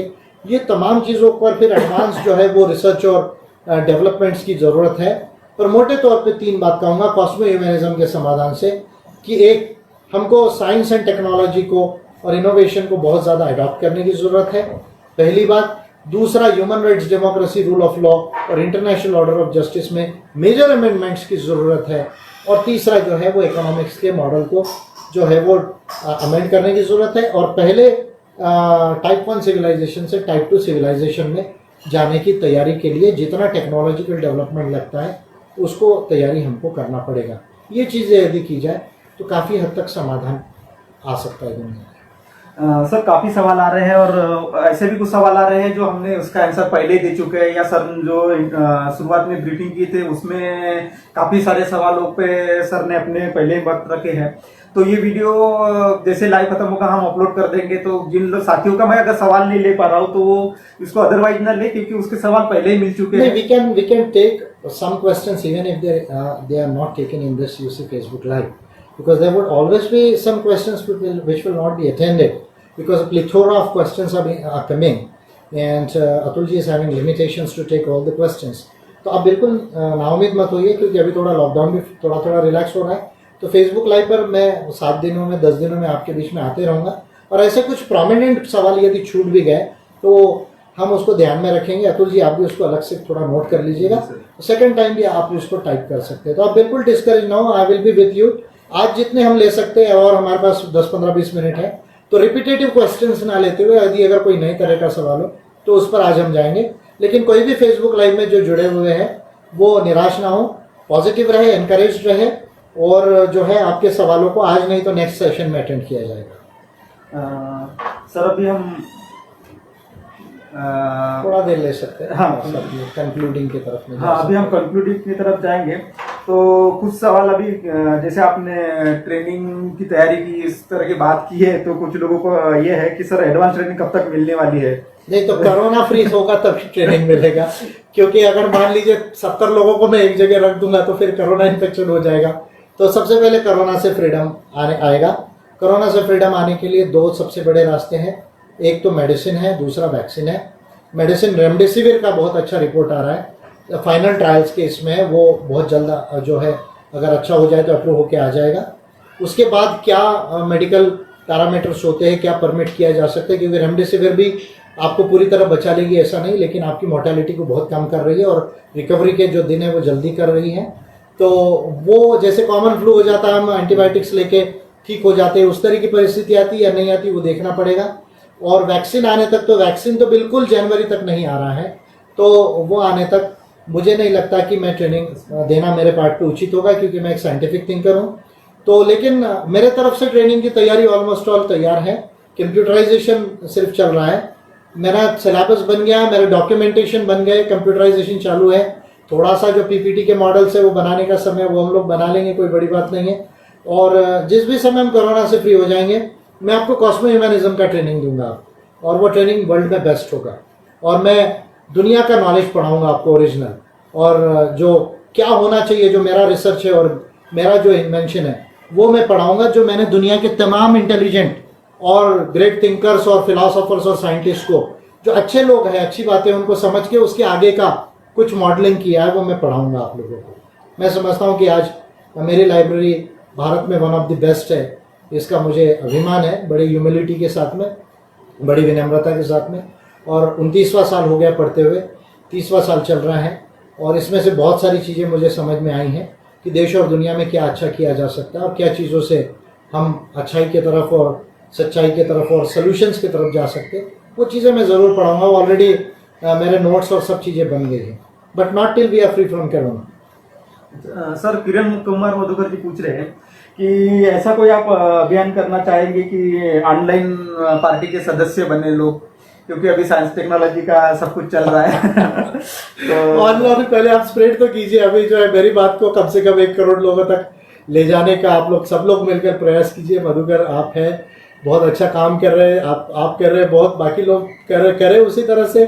कम कम जो फेसबुक है, व्हाट्सएप है, जो यूट्यूब में जो वीडियो है एनलाइटेंड में आता है वो है, या अभी ट्विटर हमने चालू किया है, कम से कम ये तो कोशिश कीजिए कि मेरी बात को 1 करोड़ तक ले जाए, ताकि मैं मोदी जी को ऑनलाइन जो है वो दिखा सकूं कि आप गलत दिशा में हैं, देश को बता सकूं कि हमें किस दिशा में जाना है।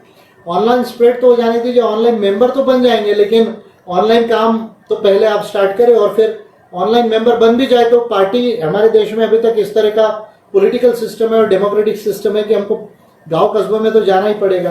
तो ऑनलाइन मेंबर ऐसा ना हो कि केवल ऑनलाइन तक ही सीमित रहे, वो ये कमिटेड होकर बनने की सोच रखे जब भी ये बने कि हमको जो है अगर मेंबर बनना है तो जो भी हम जिम्मेदारी ले अपने पार्लियामेंट की, असेंबली की या जिले की या गांव की, जो भी लेना है छोटी या बड़ी, वहाँ हमको जो है बड़ी ईमानदारी से, बड़े पंक्चुअलिटी से कॉस्मो ह्यूमनिज्म के मेनी लॉज और मल्टीपल सॉल्यूशंस को ध्यान में रखते हुए, एपीआई की पॉलिसी को ध्यान में रखते हुए काम करना है, पार्टी ऑर्गेनाइजेशन के डिसिप्लिन को ध्यान में रखते हुए और लीडरशिप को फॉलो करते हुए। सर काफ़ी सवाल आए हैं, कुछ हमने रिलेवेंट सवाल लिए, तो हम अभी इसके अंतिम पड़ाव तक आ गए हैं। तो सर मैं आपसे अभी मैं आखिरी सवाल पूछना चाहूँगा सर कि कोरोना के बाद अभी नई दुनिया कैसे बनेगी? सर ये मेरा अंतिम सवाल रहेगा अभी आपसे। ऑलमोस्ट ऑल अतुल मैंने जवाब दिया है।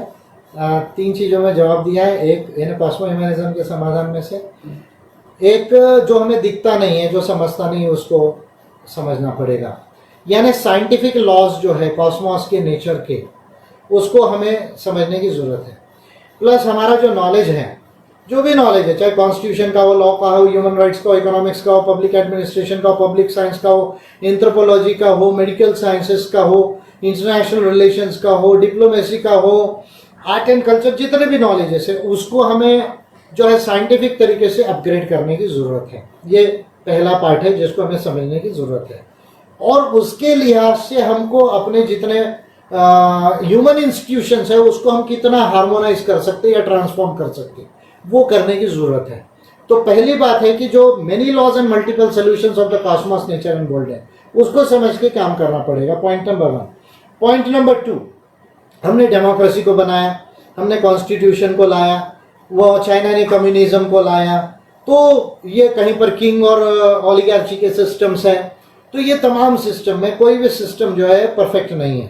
इसके एडवांटेजेस है, डिसएडवांटेजेस भी है, मेरिट्स है, डिमेरिट्स है, लूपहोल्स भी है। तो ये चीज़ों में पर्टिकुलरली डेमोक्रेसी एक अच्छी मानी गई, ह्यूमन राइट्स बहुत अच्छा है, कॉन्स्टिट्यूशन अच्छी संकल्पना है, लेकिन ये पर्याप्त नहीं है। तो इनके अंदर में प्रोग्रेसिव एंड पॉजिटिव अमेंडमेंट्स करने की ज़रूरत है, ताकि जो एक्सपांशन है राइट्स का और रेमेडीज का और इंस्टीट्यूशंस का और पॉलिसीज का और लॉ का, वो हो सके, ताकि इंसान को इफेक्टिव रेमेडी, इफेक्टिव सॉल्यूशंस मिल सके। तो ये एक काम करने की ज़रूरत है। और इंटरनेशनल ऑर्डर पर जो है, जिसको फेयर एंड ह्यूमन वर्ल्ड बोला जाता है, यानी न्यायपूर्ण और मानवतावादी दुनिया बोला जाता है, उसके लिए यूनाइटेड नेशंस का जो स्ट्रक्चर है, WHO का स्ट्रक्चर है, वर्ल्ड बैंक, IMF, WTO का जो स्ट्रक्चर है, उसके अंदर में पॉजिटिव और प्रोग्रेसिव अमेंडमेंट करने की जरूरत है, ताकि हर कंट्री को जो है उसमें इक्वल राइट्स मिले, और केवल कंट्रीज को ही नहीं, सिटीजन्स को भी जो है वो राइट्स मिले। और केवल इंटरनेशनल लॉ में स्टेट से अकाउंटेबल ना हो, नॉन स्टेट एक्टर्स भी अकाउंटेबल हो। ये दूसरा पार्ट है, human rights, democracy, rule of law, international order of justice, इसको ठीक करना पड़ेगा। पहला पार्ट में मेनी लॉज मल्टीपल सॉल्यूशंस को बता दिया, जो सबसे बेसिक है। आखिरी शॉर्ट बात बोल रहा हूं कि economics is playing a very vital role in the human life now. तो कैपिटलिज्म के जो मॉडल है, capitalism is not bad in itself, लेकिन कैपिटलिज्म के जो मॉडल्स है उसमें अमेंडमेंट करके इसमें ग्रोथ के साथ इक्विटी कैसा हो, जॉब्स कैसा मिले और फेयरनेस यानी जस्टिस कैसा आए, इसके लिए कैपिटलिज्म के जो मॉडल्स, कौन सा मॉडल ज़्यादा अच्छा है, उसको हमको जो है वो अमेंड करके रखना पड़ेगा। और जो नेशनल इकोनॉमी है या और जो ग्लोबल इकोनॉमी है, वो केवल ग्रोथ सेंटर्ड ना हो, साथ में सस्टेनेबिलिटी भी उसके अंदर हो, इस पर हमें ध्यान रखना पड़ेगा।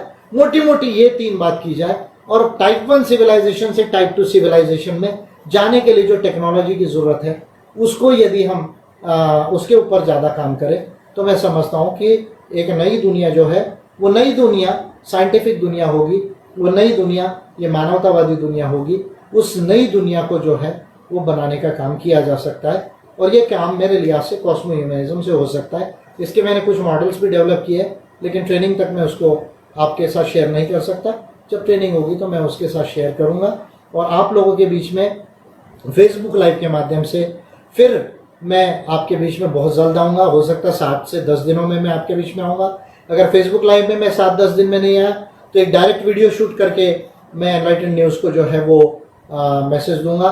लेकिन आप ज़्यादा से ज़्यादा लोगों को उसके मेंबर्स बनाइए। जितने भी प्लेटफॉर्म्स हम यूज़ कर रहे हैं, अम्बेडकराइट पार्टी ऑफ इंडिया का फेसबुक पेज, ट्विटर, इसके साथ में जो है एनलाइटन न्यूज़ का यूट्यूब चैनल, फिर इंस्टाग्राम, हेलो, और इसके साथ में जो है जितने भी प्लेटफॉर्म्स चल रहे हैं देश के अंदर में, उसको आप केवल सुने नहीं, उसके मेंबर बने, उसको शेयर करें, उसको स्प्रेड करें, लाइक करें, कमेंट केवल हेलो हाय जय भीम मत कीजिए, जय सेवा मत कीजिए, वो तो बोलिए आपकी इच्छा है, लेकिन इसके साथ कोई कंस्ट्रक्टिव कमेंट कीजिए। और इस तरीके से जो है ये प्लेटफॉर्म्स को जो है वो बड़ा बनाइए। जब तक फ्रीली हम कोरोना से फ्री नहीं होते, तब तक अपने प्रिकॉशंस रखते हुए लिमिटेड लेवल पर काम करें। मैं आप लोगों के बीच में तब तक के जो है वो फेसबुक लाइव और लाइव मैसेज के माध्यम से आते रहूँगा। और आप लोग फिर कहूँगा, मास्क को ना भूलें, मैं भी आपको दिखाने के लिए मास्क जो है, दिस इज़ इम्पॉर्टेंट, मास्क को ना भूलें, हैंड सैनिटाइज़र इसको ध्यान में रखें, सोप से 20 सेकंड तक बराबर जो है वो वॉश करें, कहीं भी जा रहे डिस्टेंस है तो 6.5 फीट 2 गज की दूरी 2 मीटर इसको जो है वो ध्यान में रखें। और कोरोना के अंदर में अगर काम कम हो गए हो, एक्सरसाइजेस को करें, पढ़ाई को करें तब तक। और अगर आप सोशल मीडिया में यूज़ करते कीजिए अच्छी बातों को स्प्रेड करने के लिए, लेकिन आप अगर बुक्स ना भी हो तो आप गूगल सर्च से भी बहुत सारी चीज़ें पढ़ने का प्रयास कीजिए। इस समय में अपने नॉलेज को बढ़ाइए। ये ज्ञान विज्ञान की दुनिया है, विज्ञान और समाधान की दुनिया है। इंसानियत को और दुनिया को विज्ञान की ज़रूरत है। इसी से जो है विज्ञान और मानवता से नई दुनिया निर्माण होगी, ऐसा अपना संदेश आज के लिए करता हूँ। और thanks a lot for you see connecting to Facebook Live with me. I have been told that people from various countries were also there. From which countries you see people? Saudi Arabia and other countries were also there. So I thank a lot to all of you that you have linked to Facebook Live from abroad too. And I hope that next time from many other countries people would join me, and we should in an effective manner you should try to give the scientific view and the solutions to the world in a very big manner. आप जो लोग Facebook live में मेरे साथ जुड़े, आप सभी को धन्यवाद। जय विज्ञान, जय इंसान, जय संविधान। जय विज्ञान, जय इंसान, जय संविधान। Thanks a lot, have a good day, stay home, stay safe, be with API, be for the rights of the people of India. Thank you.